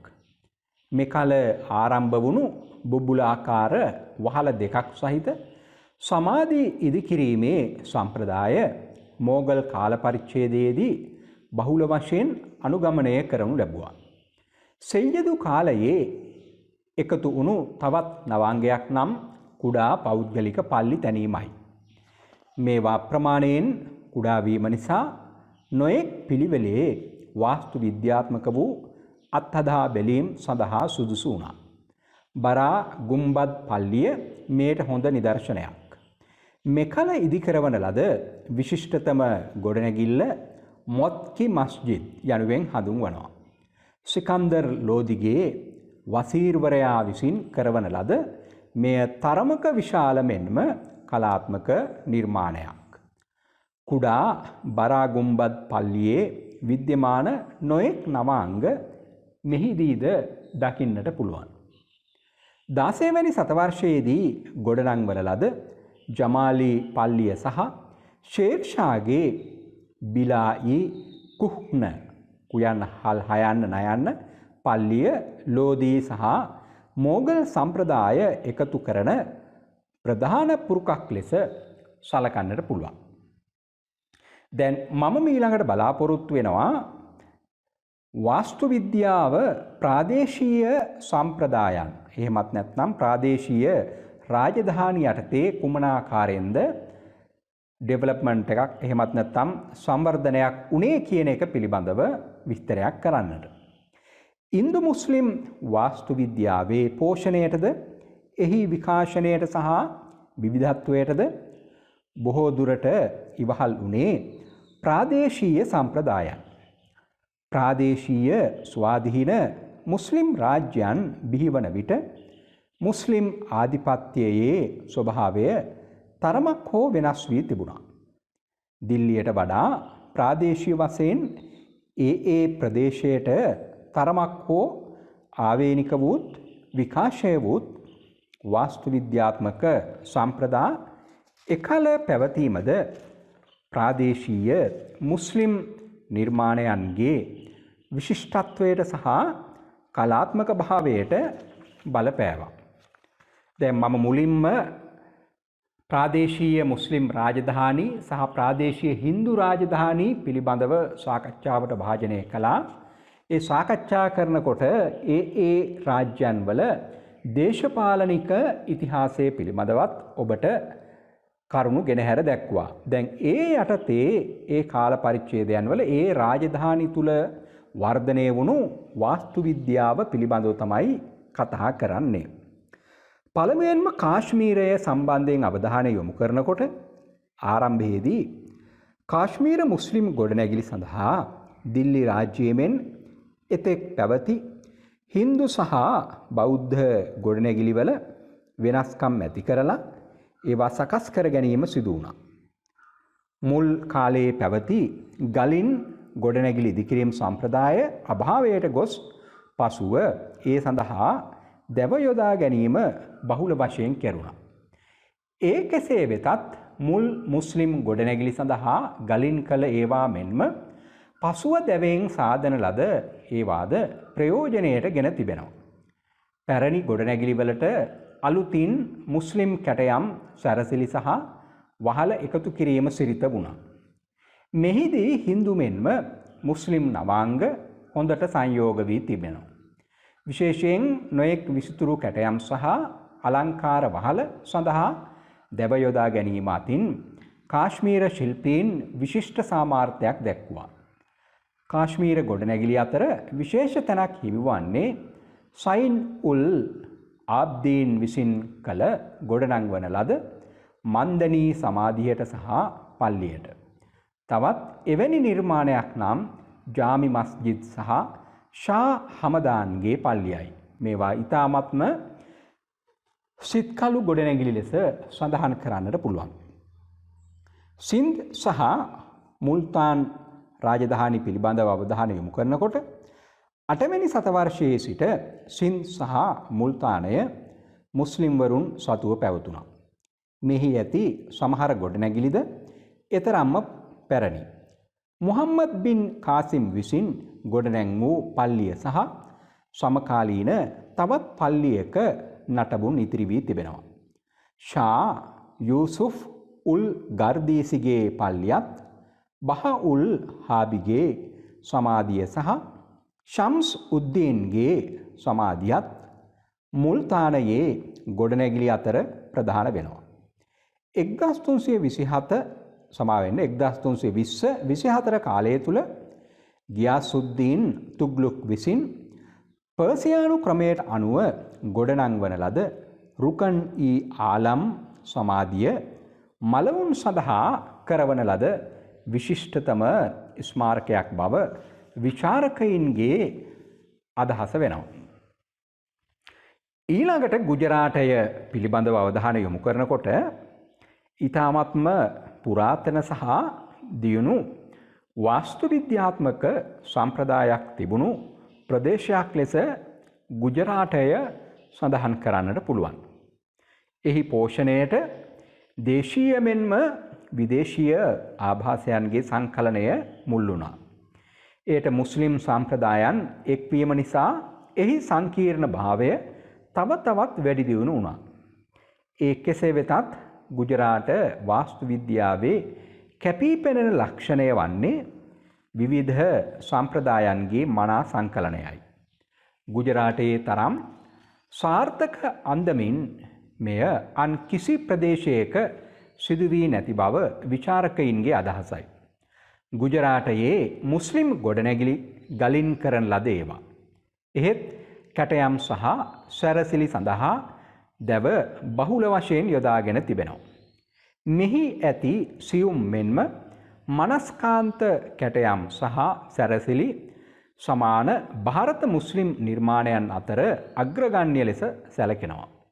ගුජරාට වාස්තු විද්‍යාවේ ශ්‍රී විභූතිය සහ විශිෂ්ටත්වය එහි ඇති පැරණි මුස්ලිම් ගොඩනැගිලි ලෙස සැලකිය හැකි කැම්බේ නුවර ජාමි මස්ජිද් සහ කියන්නේ ක්‍රිස්තු වර්ෂ 1325 දවුලාකාහි තංක මස්ජිද සහ හිලාල් බාන් කාශිකේ පල්ලියෙන්වත් පිළිබිඹු වෙනවා. ඊටත් පැරණි පතන්හි පිහිටි ශීක් ෆරීද්ගේ සමාධිය සහ ජාමි මස්ජිද්ද බ්‍රෝච්හි ජාමි මස්ජිද්ද පැරණි හින්දු සහ ජෛන ගොඩනැගිලි මත ගොඩනංවා තිබෙනවා.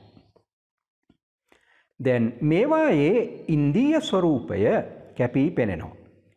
කලාත්මක නිර්මාණ ලෙස සැලකිය නොහැකි නමුත් මෙයින් ගුජරාට සම්ප්‍රදායේ මූලාරම්භය විදහා දැක්වෙනවා. කැම්බේ සහ දවුල්කාහි ගොඩනැගිලි දෙකෙහිමත් හින්දු සහ ජෛන ආභාසය විද්‍යමාන කරනවා. ගුජරාට සම්ප්‍රදාය පරිපූර්ණ තත්ත්වයට පත් වුණේ එහි ස්වාධීන මුස්ලිම් රාජ්‍යයක් බිහිවීමත් සමග. එම වැදගත් සිද්ධිය අනුස්මරණය කිරීම සඳහා පළමුවැනි අහමද් ෂා විසින් අහමදාබාද් නම් මහා නගරයක්ද එම නගරය අලංකාර කිරීම සඳහා නොයෙක් විසිතුරු ගොඩනැගිලිද සාදවනු ලැබුවා. අහමද් ෂාගේ නිලධාරීන් සහ ඔහුට පසුව පැමිණි පාලකයින්ද එහි තව තවත් ගොඩනැගිලි ඉදි කළා.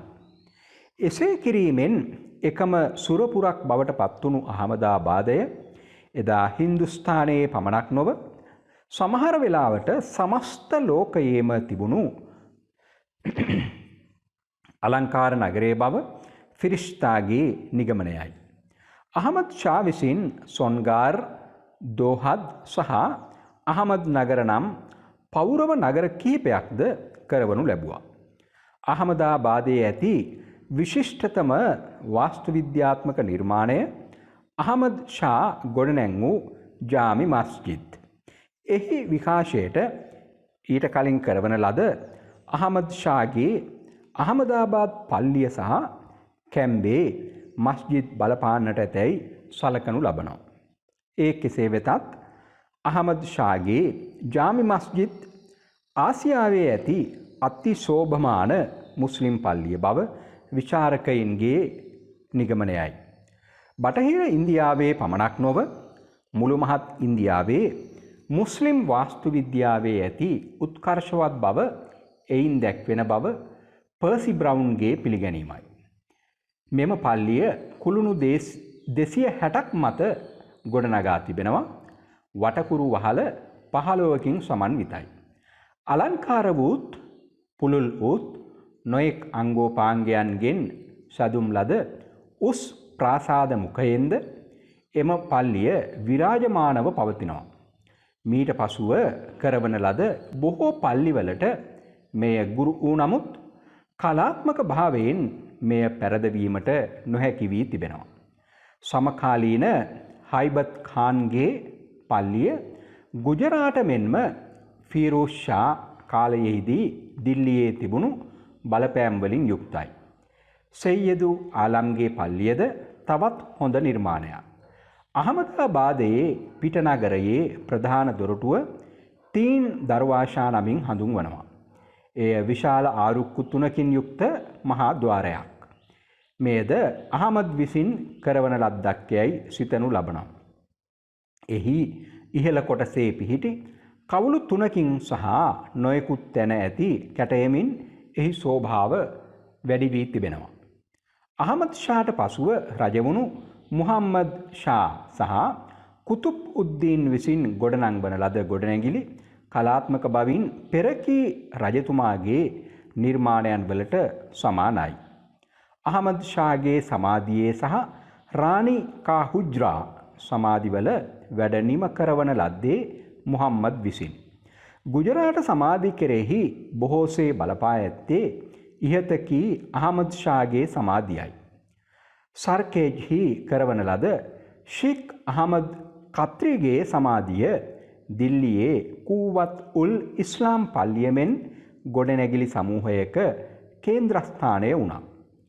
එහි විශාලත්වය සහ මටසිලුටු බව එහි පෞද්ගලික භාවයට හේතු වී තිබෙනවා. කුතුබ් උද්දීන් විසින් අහමදාබාද්හි ඉදිකරවන ලද පල්ලිය ඔහු නමින්ම හඳුන්වනු ලැබුවා. ඔහුගේ නිලධාරීන් විසින් අහමදාබාදයේ සහ දවුල්කාහි ඉදිකරවන ලද දරියා ખાન සමාධිය සහ අලිෆ් ખાන් පල්ලිය ඊට වඩා කලාත්මක නිර්මාණයන්. වාස්තු විද්‍යාව අතින් බලන කල මේ දෙකෙහි බලපෑම දීර්ඝකාලීන වුණා. ගුජරාට වාස්තු විද්‍යාවේ ඉතා සමෘද්ධිමත් යුගයේ උදාවන්නේ මහමුද් බෙගාර්භගේ රජවීමත් සමගයි. ඔහු මුස්තාෆාබාද්, මහමුදාබාද් සහ මුහම්මදාබාද් නම් නව නගර තුනක් ගොඩනංවනු ලැබුවා. අහමදාබාදයේ පුළුල් වීථි මනහර ගොඩනැගිලි වලින් අලංකාර කරවනු ලැබුවා. ෆිරෝස් ෂා තුග්ලුක් මෙන් මුළු ගුජරාටයම අලංකාර කිරීම ඔහුගේ අභිප්‍රාය වුණා. විශේෂයෙන් චාම්පානර් සහ සර්කෙච් නගර දෙක සුවිශාල මන්දිර, මණ්ඩප, පල්ලි, සමාධි, උද්‍යාන සහ වැව් පොකුණු වලින් ශෝභමාන වුණා. පල්ලි සහ සමාධි එකම ගොඩනැගිල්ලේ අංශ දෙකක් ලෙස සෑදීම මෙකල සිරිත වුණා. මෙහි ආරම්භය උස්මාන්පුර සෙය්යදු උස්මාන්ගේ සමාධියෙන්ද එහි විකාශය ෂා ආලම්, බිබි අවුත් කුකී සහ මහමුද් බෙගර්හි සමාධී වලින්ද පිළිමිබු වෙනවා. සමාධි සඳහා ආරුක්කු යොදා ගැනීමද වැදගත් නවාංගයක්. එහි අවස්ථා කීපයක් බත්වාහි කුතුබ් උද් ආලම් සහ මහමුදාබාදයේ මුබාරක් සෙය්යදු සමාධි වලින් දැක්වුණා. මෙයිනුත් දෙවැන්න ඉතාමත්ම සාර්ථක නිර්මාණයක්.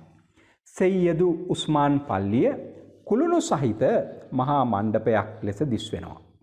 ඒ අන්දමින්ම සාදවන ලද කුඩා රාණි සීපරි පල්ලිය අහමදාබාද් නගරයේ ඒ පල්ලිය වැනි අංග සම්පූර්ණ සියුම් කැටයමින් යුක්ත වාස්තු විද්‍යාත්මක මාණික්‍ය රත්නයක් ලෝකයේ ඉතා දුර්ලභ බව මාෂල් සහ ෆර්ගසන්ගේ ඒකමතික නිගමනයයි.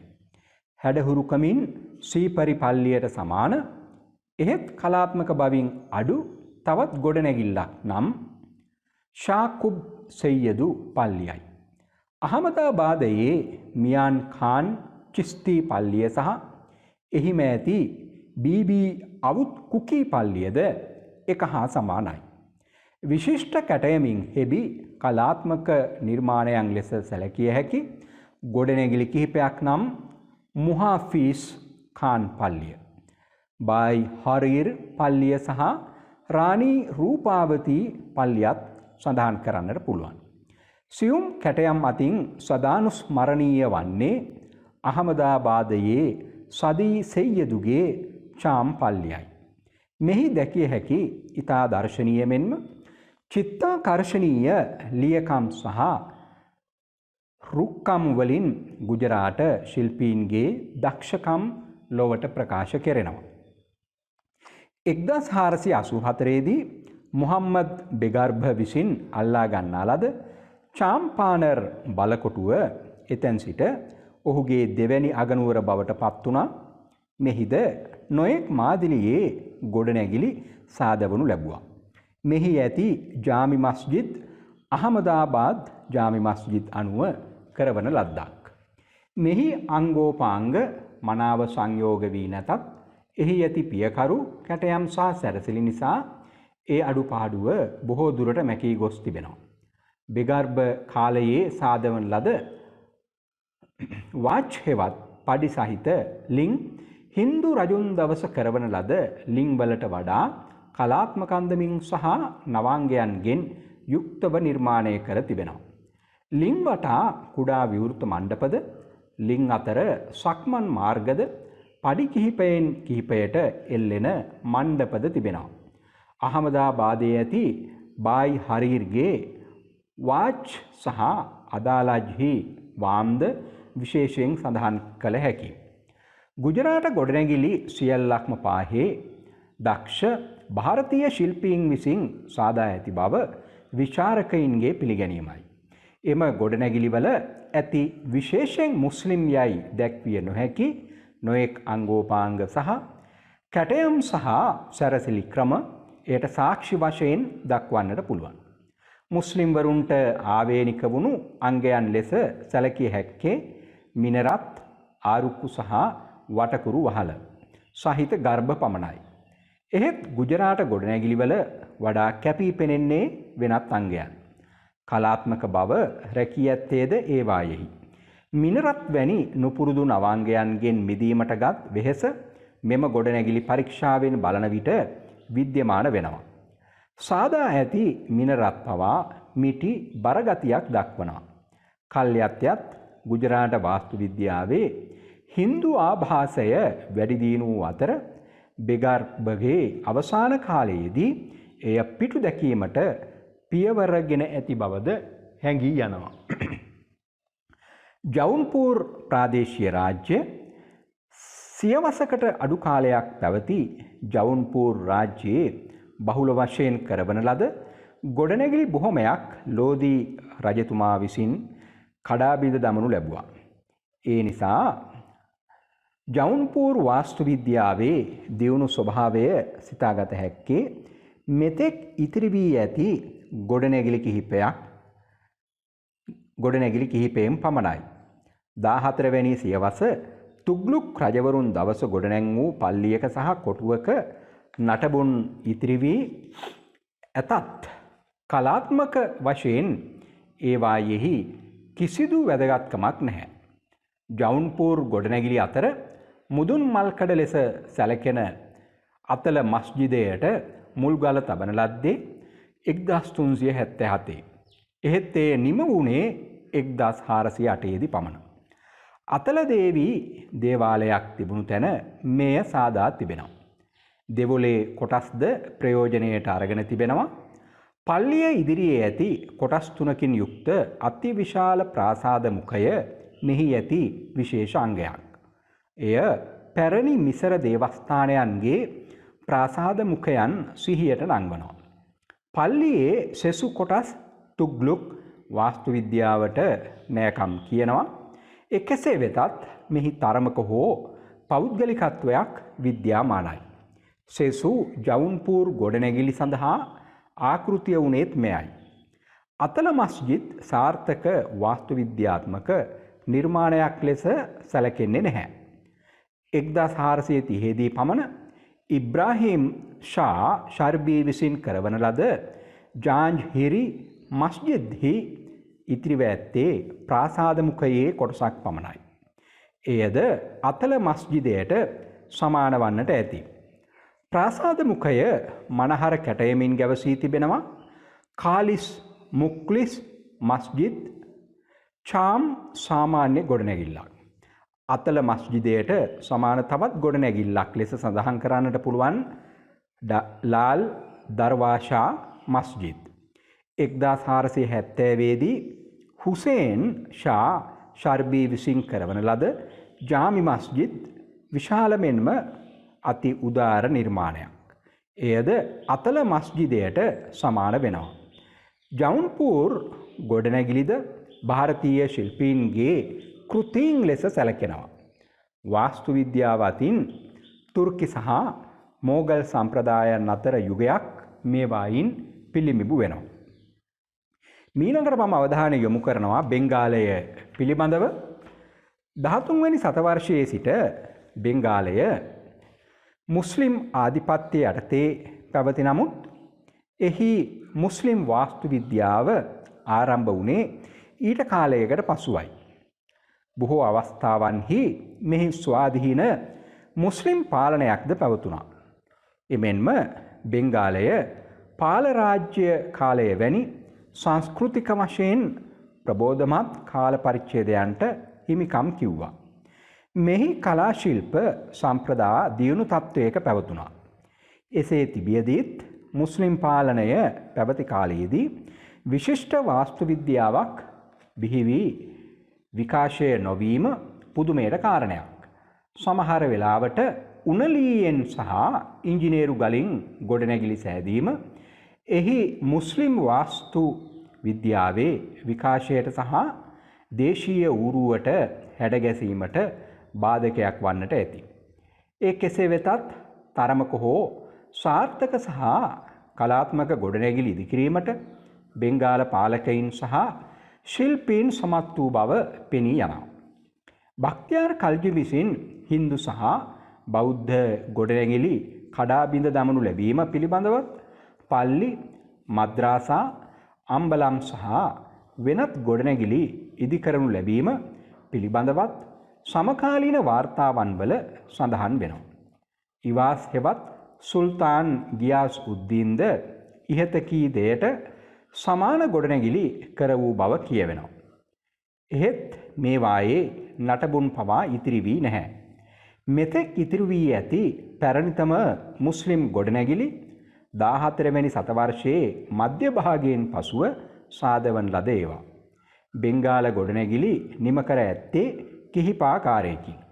සමහර අද්දිගටි ප්‍රධාන ගර්භයකින් සහ වටින් පිහිටි කුඩා ගර්භ සහ වහලයන්ගෙන් යුත් අංශයන්ගෙන් සමන්විතයි.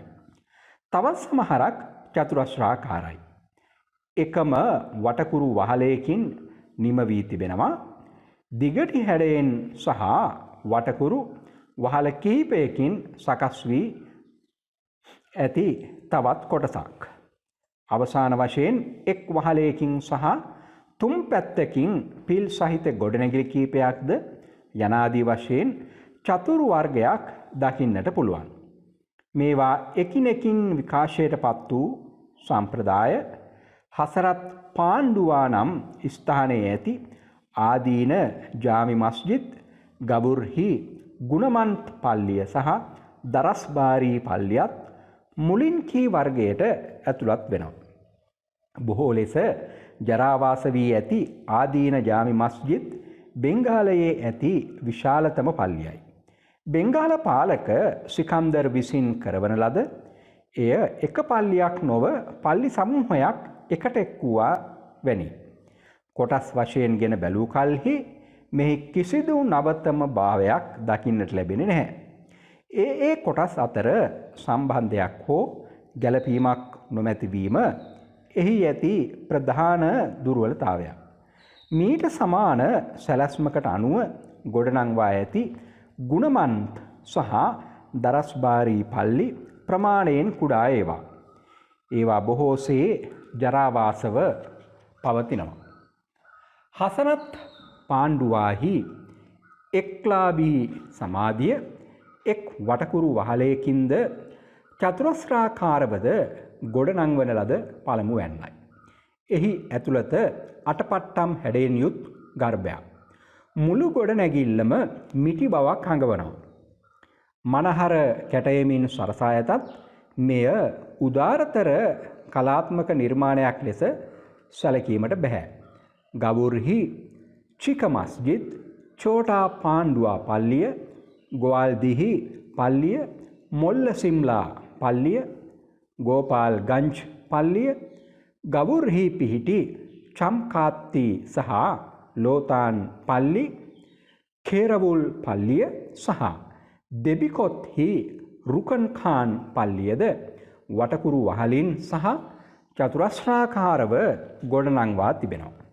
හින්දු ආභාසය සහ කැටයම් වල විශිෂ්ටත්වය අතින් ලෝතන් මස්ජිදය අන් කිසි බෙන්ගාල නිර්මාණයකට දෙවෙනි වන්නේ නැහැ. වටකුරු වහල රාශියකින් යුක්ත දිගටි ගොඩනැගිලි ක්‍රම කිහිපයකට ගොඩනංවා තිබෙනවා. සමහර ගර්භ 3ක්ද එහෙමත් නැත්නම් 5ක් 11ක් සහ 21ක්ද වශයෙන් එකිනෙකින් වෙනස් වෙනවා. ඒ තරමට වහලද වැඩි වෙනවා. මෙම ගොඩනැගිලි ප්‍රමාණයෙන් කුඩා ඒවා. මට සිලුටුයි. ගර්භ 3කින් යුක්ත ක්‍රමයට නිදර්ශන වශයෙන් බසීර් බහත්හි සාලික් පල්ලිය, වික්‍රමපුරයේ බාබා ආදම් පල්ලිය, සාත් ගාଓයින්හි ජලාඋද්දීන් පල්ලිය, බාකර්ගන්ජි කස්බා පල්ලිය, ගවුර්හි ජහනියන් පල්ලියද සඳහන් කරන්නට පුළුවන්. ගර්භ 5කින් යුක්ත පල්ලි අතර වැදගත් ලෙස සැලකිය හැක්කේ කාල්නයේ මජ්ලිස් සාහිබ් පල්ලිය, ගවුර්හි තාන්ති පාරා සහ චෝතිසෝනා මස්ජිද්, හෙම්තාබාද් පල්ලිය, ත්‍රිබේනියේ සාෆර් ખાન පල්ලිය සහ බාබා පල්ලියයි. තාන්ති පාරා සහ චෝතිසෝනා මස්ජිද් දෙක බෙන්ගාල නිර්මාණ අතර අග්‍රගණ්‍ය වෙනවා. ජරාවාසව ඇතත් ඒවායේ කලාත්මක භාවය යටපත් වෙලා නැහැ. තාන්ති පාරාවේ ඇති රතු පැහැති ගල්බිත්ති සහ විසිතුරු කැටයම් නිසා එයට අමුතුම ලාලිත්‍යයක් එකතු වෙලා තිබෙනවා. ගවුර්හි බාරිසෝනා මස්ජිද් සහ බාගර් හාත්හි සාත් ගුම්බත් පල්ලිය ගර්භ 11ක් සහිතව සාදා ඇති අතර චෝටා පාණ්ඩුවාහි භාරද්වාරි පල්ලිය කොටස් 21කින් සමන්විතයි. මෙම ගොඩනැගිලි ප්‍රමාණයට වඩා දිගටි වීමෙන් අවලක්ෂණ වෙලා තිබෙනවා. ඉහත සඳහන් වර්ගයට අයත් ගොඩනැගිලි ඉතිරිව ඇත්තේ එකක් පමණයි. එය ගවුර්හි පිහිටි නුස්රත් ෂාගේ ખાදම් රසූල් පල්ලිය ලෙස සඳහන් කරන්නට පුළුවන්. ආගමික නොවන ගොඩනැගිලි කිහිපයක්ද ඉතිරි වී තිබීම මෙහි ඇති වැදගත් ලක්ෂණයක් ලෙස සඳහන් කරන්නට පුළුවන්. රාජමාලිගාවල නටබුන් නැතත් කොටු පවුරුවල කොටස් හමු වෙලා තිබෙනවා. ගවුර්හි මහා බයිගා ප්‍රාකාරය සහ දාකිල් දර්වාශාද කලා රසයෙන් හෙබි ෆීරූෂ් මිනාර්ද එවැනි නටබුන් කිහිපයක්. මාල්වා වාස්තු විද්‍යාවේ විකාශයට සහ පෝෂණයට උල්පත වුණේ දිල්ලි වාස්තු විද්‍යාවයි. එයට දේශීයාංග එකතු කිරීමටද එමගින් තරමක හෝ ප්‍රතිභාවක් දැක්වීමටද මාල්වා ශිල්පීන් සමත් වුණා.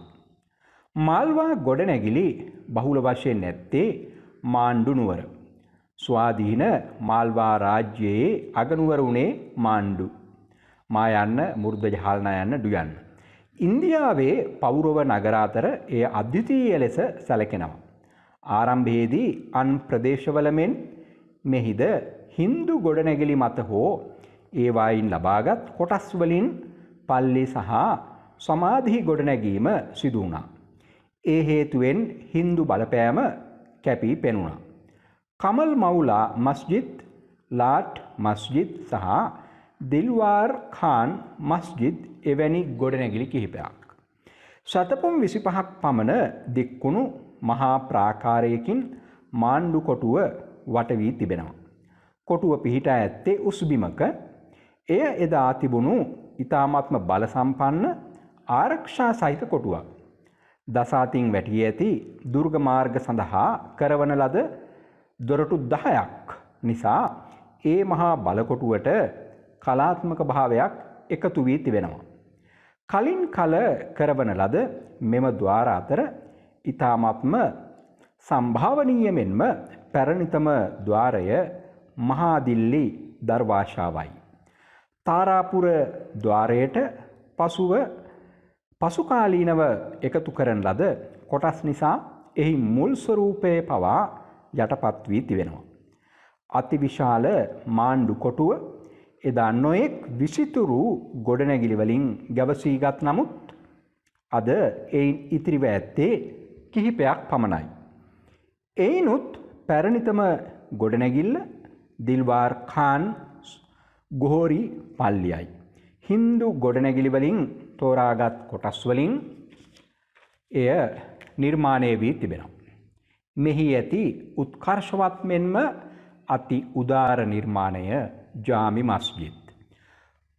හුෂන් ෂා විසින් ආරම්භ කරන ලද එම කර්මාන්තය මහමුද් ඛල්ජි විසින් නිමාවට පත් කරනු ලැබුවා. එහි විශාලත්වය උස් පදනම නැගෙනහිරින් පිහිටි පුළුල් පිය ගැටපෙළ වටකුරු වහලයක් සහිත ද්වාර මණ්ඩපය සහ ඔපදැමූ ගලින් කරන ලද සැරසිලි ආදිය නිසා මනස්කාන්ත දර්ශනයක් මවාපෑමට එය සමත් වෙනවා. මෙය අංග සම්පූර්ණ සාර්ථක කලාත්මක නිර්මාණයක්. හින්දෝලා මහල් නම් දුර්බාර් ශාලාවද හූෂන්ගේ නිර්මාණයක් ලෙස සැලකෙනවා. මෙවැනි චිත්තාකර්ශනීය වූත් ස්ථීරසාර වූත් වාස්තු විද්‍යාත්මක නිර්මාණයන් ಭಾರತයේ ඉතාමත්ම දුර්ලභ බව පර්සි බ්‍රවුන් නැමැති කලා විචාරකයාගේ අදහසයි. එහි විශාලත්වය යටපත් කරවන සැහැල්ලු බවක් තිබීම විස්මය ජනකයි. එය කෙතරම් වීදයත් මුළු ගොඩනැගිල්ලම ලෙලදෙන ස්වභාවයක් අංගවනවා. ඒ නිසාම එයට හින්දෝලා මහල්යයි කියනු ලබනවා. මෙහි අර්ථය වන්නේ හින්දෝලා යන්නෙහි අර්ථය වන්නේ ඔන්චිල්ලාව යන්නයි. එහි බිම් සැලැස්ම ටී අකුරක හැඩය ගන්නවා. එහි හැම කොටසක්ම ඊටාම පරීක්ෂාකාරීව මෙන්ම සැලකිල්ලෙන් යුක්තව නිර්මාණය කොට තිබෙනවා.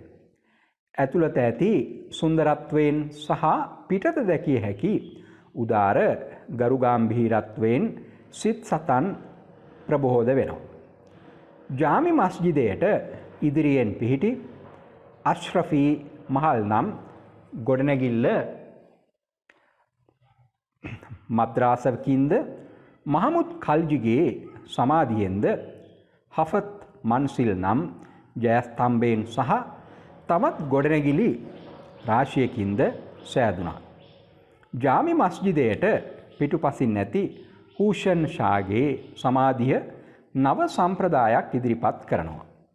එහි මිටි බව නිසා කලාත්මක භාවය අඩු වෙලා තිබෙනවා. මෙය විශාල වටකුරු වහලයකින් සමන්විතයි. මුළුමනින් ගත් කල රමණීය නිර්මාණයක් ලෙස සලකන්නට පුළුවන්. එය අනුකරණයෙන් කරවන ලද දරියා ખાન සමාධිය, දායිකා මහල් සහ චප්පන් මහල් ආදිය ඉහත කී දුර්වලතාවයන්ගෙන් මිදී තිබෙනවා. විල් දෙකක් මැද සාදා ඇති ජහාස් මහල් නැත්තම් නැව් මහල් යන අර්ථය ඇති සුන්දර පසුබිමක තමයි මෙය පිහිටා තිබෙන්නේ. එය මාණ්ඩු නුවර අලංකාර කරන්නා වූ නිර්මාණයක්.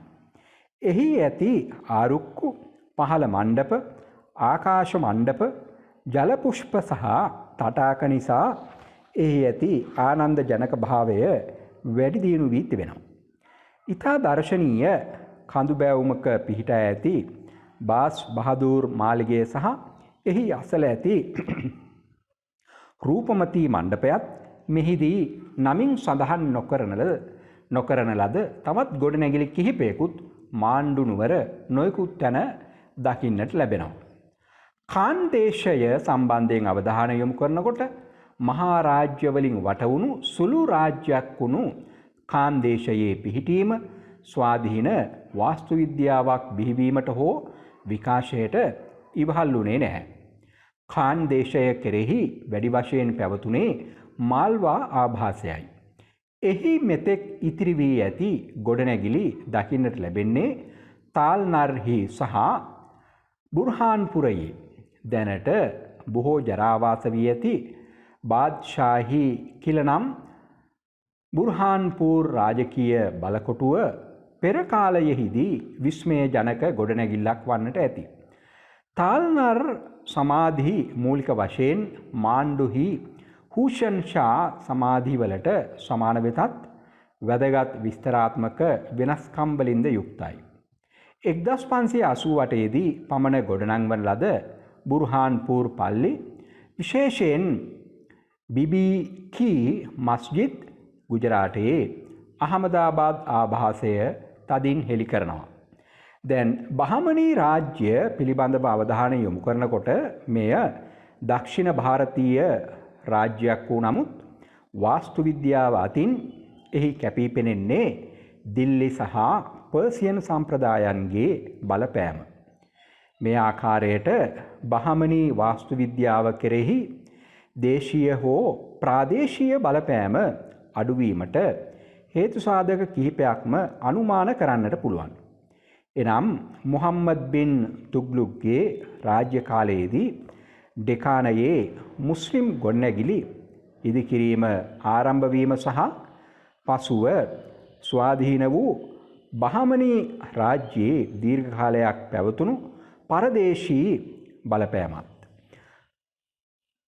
පරදේශිවරු පර්සියාව ඇතුළු බටහිර ආසියාවෙන්ද මධ්‍ය ආසියාවෙන්ද පැමිණි සංක්‍රමණිකයන්. මෙතනදි මේ පරදේශි කියලා කියන්නේ වෙනත් විදේශීය ජාතිකයක් යන අර්ථයෙන් නෙමෙයි, වෙනත් විදේශයකින් පැමිණි ජාතියක් හඳුන්වන කොටසක්. ඒ කෙසේ වෙතත් බහමනී රජවරු වාස්තු විද්‍යාව කෙරෙහි මහත් උනන්දුවක් දැක්වුවා. සෙසු කලා ශිල්පයන්ටද නොමසුරුව ආධාර දුන්නා. ඒ කෙබඳු වීදයත් දිල්ලියේ සහ ප්‍රාදේශීය අගනුවරවල සිටි මුස්ලිම් පණිවරුන් සහ ශිල්පීන් බහමනී රාජ්‍ය කරා වැල නොකඩී ඒමට පටන් ගත්තා. දැන් බහමනී රාජ්‍ය බිහිවීමට පෙර කරවන ලද ගොඩනැගිලි දෙකක් ඉතුරු වෙලා තිබෙනවා. ඒ වනාහි දෞලතාබාදයේ ජාමි මස්ජිද් සහ බෝධානයේ දේවාල පල්ලියයි. මෙහිදී හින්දු කෝවිල් දෙකක් මුස්ලිම් පල්ලි ලෙස සකස් කර ගැනීම සිදු වී තිබෙනවා.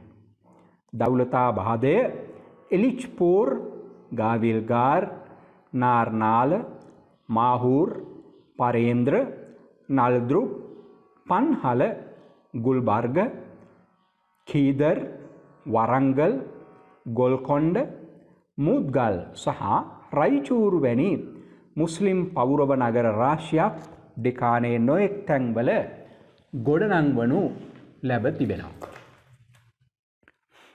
මෙයින් බොහොමයක් පැරණි හින්දු බලකොටු පදනම් කරගෙන කරවනු ලැබුවා. ඒ හේතු කොටගෙන හින්දු මෙන්ම මුස්ලිම් සම්ප්‍රදායන් මෙහිදී සංකලනය වෙලත් තිබෙනවා. පරේන්ද්‍ර වැනි නගර තුර්කිවරුන් විසින් යුරෝපීය ක්‍රමයට ගොඩනංවන ලද ඒවා. සමාධි වහල එකකින් හෝ දෙකකින් යුක්තව නිර්මාණය කරලා තිබෙනවා. එකිනෙක අතර වෙනස්කම් විද්‍යමානයි.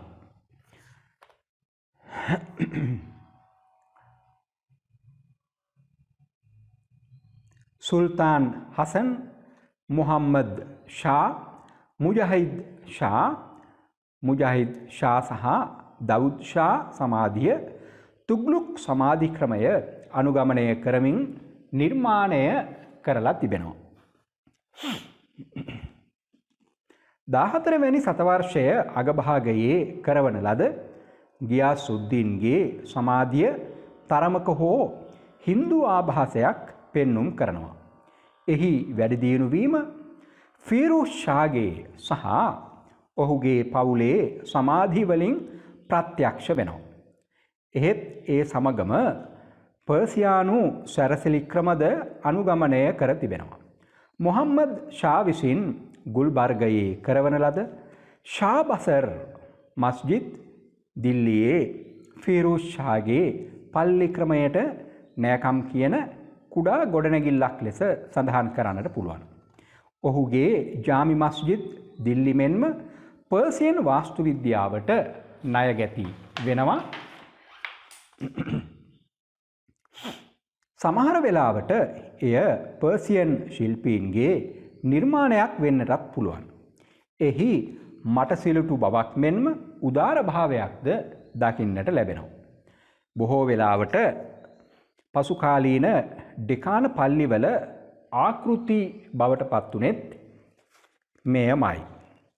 බිදාර් සමාධි කරවන ලද්දේ පශ්චාත් බහමනී රජවරුන් සහ බරිද් ශාහි රජවරුන් සඳහා. ඒවා ගණනින් තුදුසක් එහෙමත් නැත්නම් 14ක් ලෙස සඳහන් කරන්නට පුළුවන්. බහමනී සමාධි ගුල්බර්ග සමාධි අනුගමනය කොට ඇතත් ප්‍රමාණයෙන් උස් භාවයකින් සහ සැරසිලි අතින් ඒවා පරාජයට පත්වෙනවා. බීදාර් සමාධි අතර මහා ඉහලින් වැජඹෙන්නේ අහමද් ෂා චාලිගේ සමාධියයි. සමාවෙන්න අහමද් ෂා වාලිගේ සමාධියයි. එහි අභ්‍යන්තරය පර්සියන් ක්‍රමයට කරවන ලද චිත්‍රයන්ගෙන් සහ රන්වන් අක්ෂරයන්ගෙන් ශෝභමාන වී තිබෙනවා. පර්සියානු ආභාසය හෙළි කරන මෙහි ඇති තවත් ගොඩනැගිල්ලක් නම් මහමුද් ගාවාන්ගේ මද්‍රසයයි. එහෙමත් නැත්නම් මද්‍රාසාවයි. එය අංග සම්පූර්ණ මුස්ලිම් විශ්වවිද්‍යාලයක්. එය සර්ව ප්‍රකාරයෙන්ම සමර්කාන්ද් මද්‍රාසාවට සමාන වී තිබෙනවා. එහි ප්‍රධාන ගොඩනැගිල්ලේ ඇති ප්‍රාසාද මුඛයේ කර ඇති සියුම් සැරසිලි පර්සියානු ගොඩනැගිලිවලට සමාන සැරසිලි පවා පරාජයට පත් කරනවා. අලාඋද්දීන් අහමද් ෂා විසින් දෞලතාබාදයේ කරවන ලද චාන්ද් මිනාරයද පර්සියන් ආභාසයට සාක්ෂියක් විදිහට සඳහන් කරන්නට පුළුවන්. දැන් බිජාපුරයේද වාස්තු විද්‍යාව අතින් අතිශයින් පොහොසත් වූත් මනෝරම්‍ය වූත් නගරයක් ලෙස සඳහන් වෙනවා. එහි නොයෙක් මාදිලියේ ගොඩනැගිලි දකින්නට ලැබෙනවා. පළමුවෙනි ආදිල් ෂාගේ ජාමි මස්ජිද් එහි ඉතිරි වී ඇති පැරණිතම ගොඩනැගිල්ල ලෙස හඳුනා ගන්නවා. එයට පසු කාලයේ ඉබ්‍රාහීම් රවුෂා සඳහා වූ සමාධියක් සහ පල්ලියක් එකතු කර තිබෙනවා. මෝගල් ගොඩනැගිලිවල මෙන් එහි ස්තරම් සැරසිලි සහ කැටයම් තිබෙනවා. බීජාපුර් ශිල්පීන්ගේ වාස්තු විද්‍යාව පිළිබඳ නිපුණත්වයත් කලා කෞශල්‍යත් පිළිබිඹු වන්නේ ක්‍රමානුකූල අන්දමටත් අලංකාරවත් ලෙසත් නිමවා ඇති ගොල් ගුම්බද් මුහම්මද් ආදිල් ෂා සමාධිය සහ කුඩා මිහ්තාර් මහල් වලින්. ගොල් ගුම්බද් වනාහි විශ්මය ජනක නිර්මාණයක්. එහි 4 කොන ඇති මිනරත් නිසා එහි කලාත්මක භාවය තරමක් අඩු වී තිබෙනවා. එහි ඇති විශාල වටකුරු වහලය ස්තූපයක් මෙන් දිස් වෙනවා. මිහ්තාර් මියන්න හල් හයන්න තායන්න හල් රයන්න. මිහ්තාර් මහල්ද නොයෙක් විසිතුරු කොටස් වලින් සමන්විත දර්වාශයක්. ඩෙකානයේ පැවතුණු මුස්ලිම් ආභාසය දකුණින් පිහිටි විජය නගරය චන්ද්‍රගිරිය සහ මදුරා දක්වා සුළු වශයෙන් හෝ පැවති බවට වාස්තු විද්‍යාත්මක සාක්ෂි දැනට ලැබී තිබෙනවා. දැන් ගෘහ නිර්මාණාත්මක ශිල්ප ක්‍රමය තුල මේ ආකාරයෙන් පැවතුණු සංකලනයක් පැවතුනත් හින්දු සහ මුස්ලිම් වරුන් අතර මෙවැනි දැඩි සංකලනයක් දකින්නට නැහැ.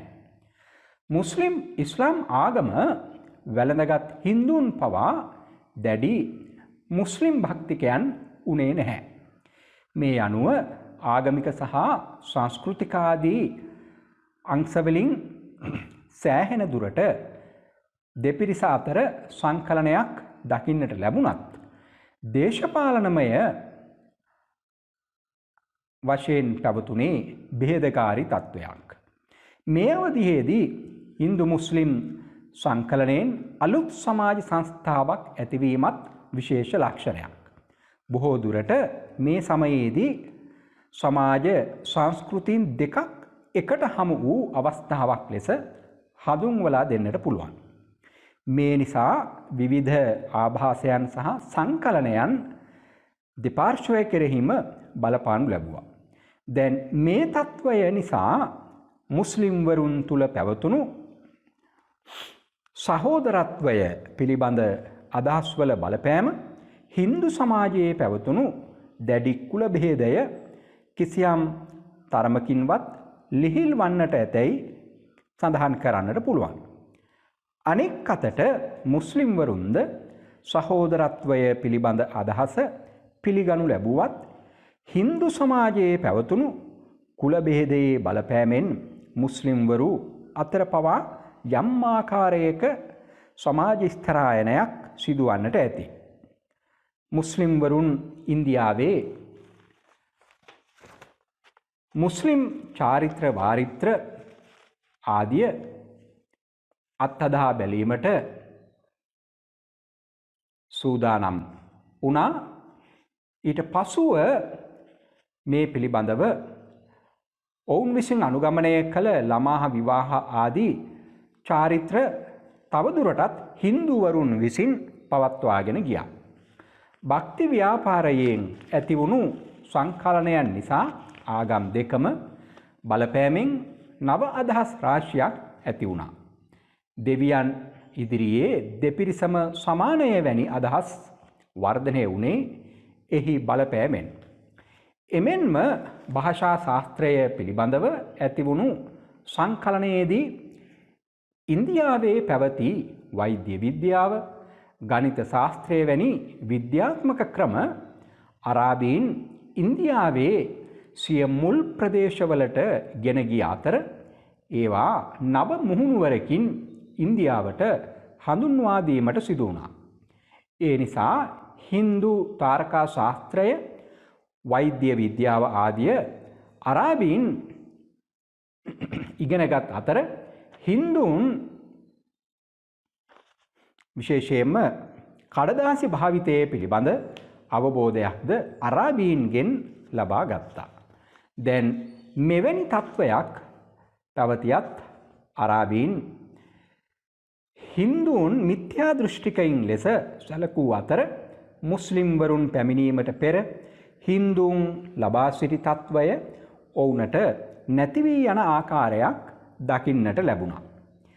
දැන් මේ තත්ත්වය පිළිබඳව අවධානය යොමු කරන ලද ඇතැම් ශාස්ත්‍රීය විචාරකයින් මුස්ලිම් අවධිය නිසා ඉන්දියාව තුළ හින්දු මුස්ලිම් බලය කිසිදු සංකලනයක් ඇති නොවූ බවත් තමත් ඇතමුන් ඉතාමත්ම දැඩි තදබල සහ පුළුල් ලෙසට සිදුවුණු බැරෑරුම් සංකලනයන් පැවති බවටත් අදහස් දක්වනවා. නමුත් මේ අදහස් ඉතාමත්ම දැඩි අන්තවාදී ආකල්ප වන අතර වසර ගණනාවක් ජාතීන් දෙකක් මිශ්‍රව පැවතීමෙන් යම්කිසි ආකාරයක සම්මිශ්‍රණයක් ඇතිවිය හැකි බව අපට පිළිගැනීමට සිදු වෙනවා. දැන් මේ ආකාරයෙන් දිල්ලි සුල්තාන් අධිරාජ්‍ය සමය තුළ ක්‍රියාත්මක වුණු සංස්කෘතික ඉතිහාසය පිළිබඳව, සංස්කෘතික තත්ත්වය පිළිබඳව වන දේශනය මම මෙතකින් නිමාවට පත් කරනවා. නමුත් මම දන්නවා ඔබට සමහර ගැටලු පවතිනවා මෙහි සඳහන් වුණු නම් සහ ස්ථාන නාම, පුද්ගල නාම සහ ස්ථාන නාම පිළිබඳව. මම බලාපොරොත්තු වෙනවා ඉදිරියේදී මේ දේශනයේදී සඳහන් වුණු ස්ථාන නාම සහ පුද්ගල නාම ලේඛනය ඔබ වෙත ඉදිරිපත් කිරීමට විශේෂයෙන්ම ටීචින් මැටීරියල් එකක් විදිහට එය ඉදිරියේදී කෙරෙයි. ඒත් එක්කම මේ සම්බන්ධව, මේ මාතෘකාව සම්බන්ධව විශේෂ අවධානයක් යොමු කරන්නට වෙනවා. විශේෂයෙන්ම කලා කටයුතු, වාස්තු විද්‍යාව සම්බන්ධව, සාහිත්‍ය ඉතිහාසය පිළිබඳව ඊළඟට භාෂාමය ඉතිහාසය පිළිබඳව ඉතාමත්ම වැදගත් වෙන කාල පරිච්ඡේදයක් ලෙස දිල්ලි සුල්තාන් අධිරාජ්‍ය පැවතුණු සමය අපිට සඳහන් කරන්නට පුළුවන්. ඒ නිසා දැන් මම කරනු ලබන දේශන මාලාව මෙතනින් අවසන් කරනවා. විශේෂයෙන්ම ඊට පසු මේ සමගම අමිතරතන හාමුදුරුවන් වහන්සේ විසින් විශේෂයෙන්ම විජයනගර අධිරාජ්‍ය මාතෘකාව කරගෙන දේශන කීපයක් දැනටත් කරලා තිබෙනවා. ඉදිරියේදීත් ඒ පිළිබඳව වන දේශන කීපයක් කෙරෙනවා. විශේෂයෙන්ම මේ පාඨමාලාව හඳුන්වනු ලබන්නේ දිල්ලි සුල්තාන් අධිරාජ්‍ය සහ විජයනගර අධිරාජ්‍ය යටතේ විශේෂයෙන්ම තෝරාගත් තේමාවන් යටතේ ඉන්දියානු ඉතිහාසය. එතකොට විජයනගර අධිරාජ්‍ය විශේෂයෙන්ම බිහි වෙන්නේ ඔබ දන්නවා දැනටත් මේ මුස්ලිම් වරුන්ගේ කටයුතු පිළිබඳව ඒ අවධානය යොමු කිරීම සඳහා ඔවුන් විසින් ගෙන යනු ලබන ඉන්දියානු ඉතිහාසය තුළ ඉන්දියානු රාජ්‍යයන් තුළ කරගෙන යනු ලබන සමහර ක්‍රියාදාමයන්ට මුහුණ දෙීමේ ප්‍රතිඵලයක් විදිහට. ඒ නිසා විජයනගර රාජ්‍යත් අපට ඉතාමත්ම වැදගත් වෙනවා මේ ඉන්දීය ඉතිහාසය පිළිබඳව සාකච්ඡා කරනකොට. ඒ නිසා ඉන්දියන් ඉතිහාසය පිළිබඳව අධ්‍යයනයේදී මෙම දිල්ලි සුල්තාන් අධිරාජ්‍ය සහ විජයනගර අධිරාජ්‍යයටත් ඉතාමත්ම අතිශයින් වැදගත් තැනක් හිමි වෙන බව සඳහන් කරන්නට පුළුවන්. ඒත් එක්කම මම සඳහන් කරන්නට කැමති අවසාන වශයෙන් පසුව මම දේශනයක් කරනවා ඉතාමත්ම කෙටියෙන් මෙතෙක් කාලයක් සිදු කරන ලද දේශනවල සමාලෝචනයක් පිළිබඳව තව දවස් කීපයකින් මම ඒ පිළිබඳව ඔබට දැනුම් දීමක් කරනවා. ඒ නිසා ඒටත් සූදානම් වන්න කියලා මම බලාපොරොත්තු වෙනවා. මෙතෙක් කරනු ලැබූ සියලුම දේශන මම බලාපොරොත්තු වෙනවා ඔබ සෑම දෙනා මේ වන කොටත් කියවමින් ඇති කියලා. හොඳයි, බොහොම ස්තුතියි.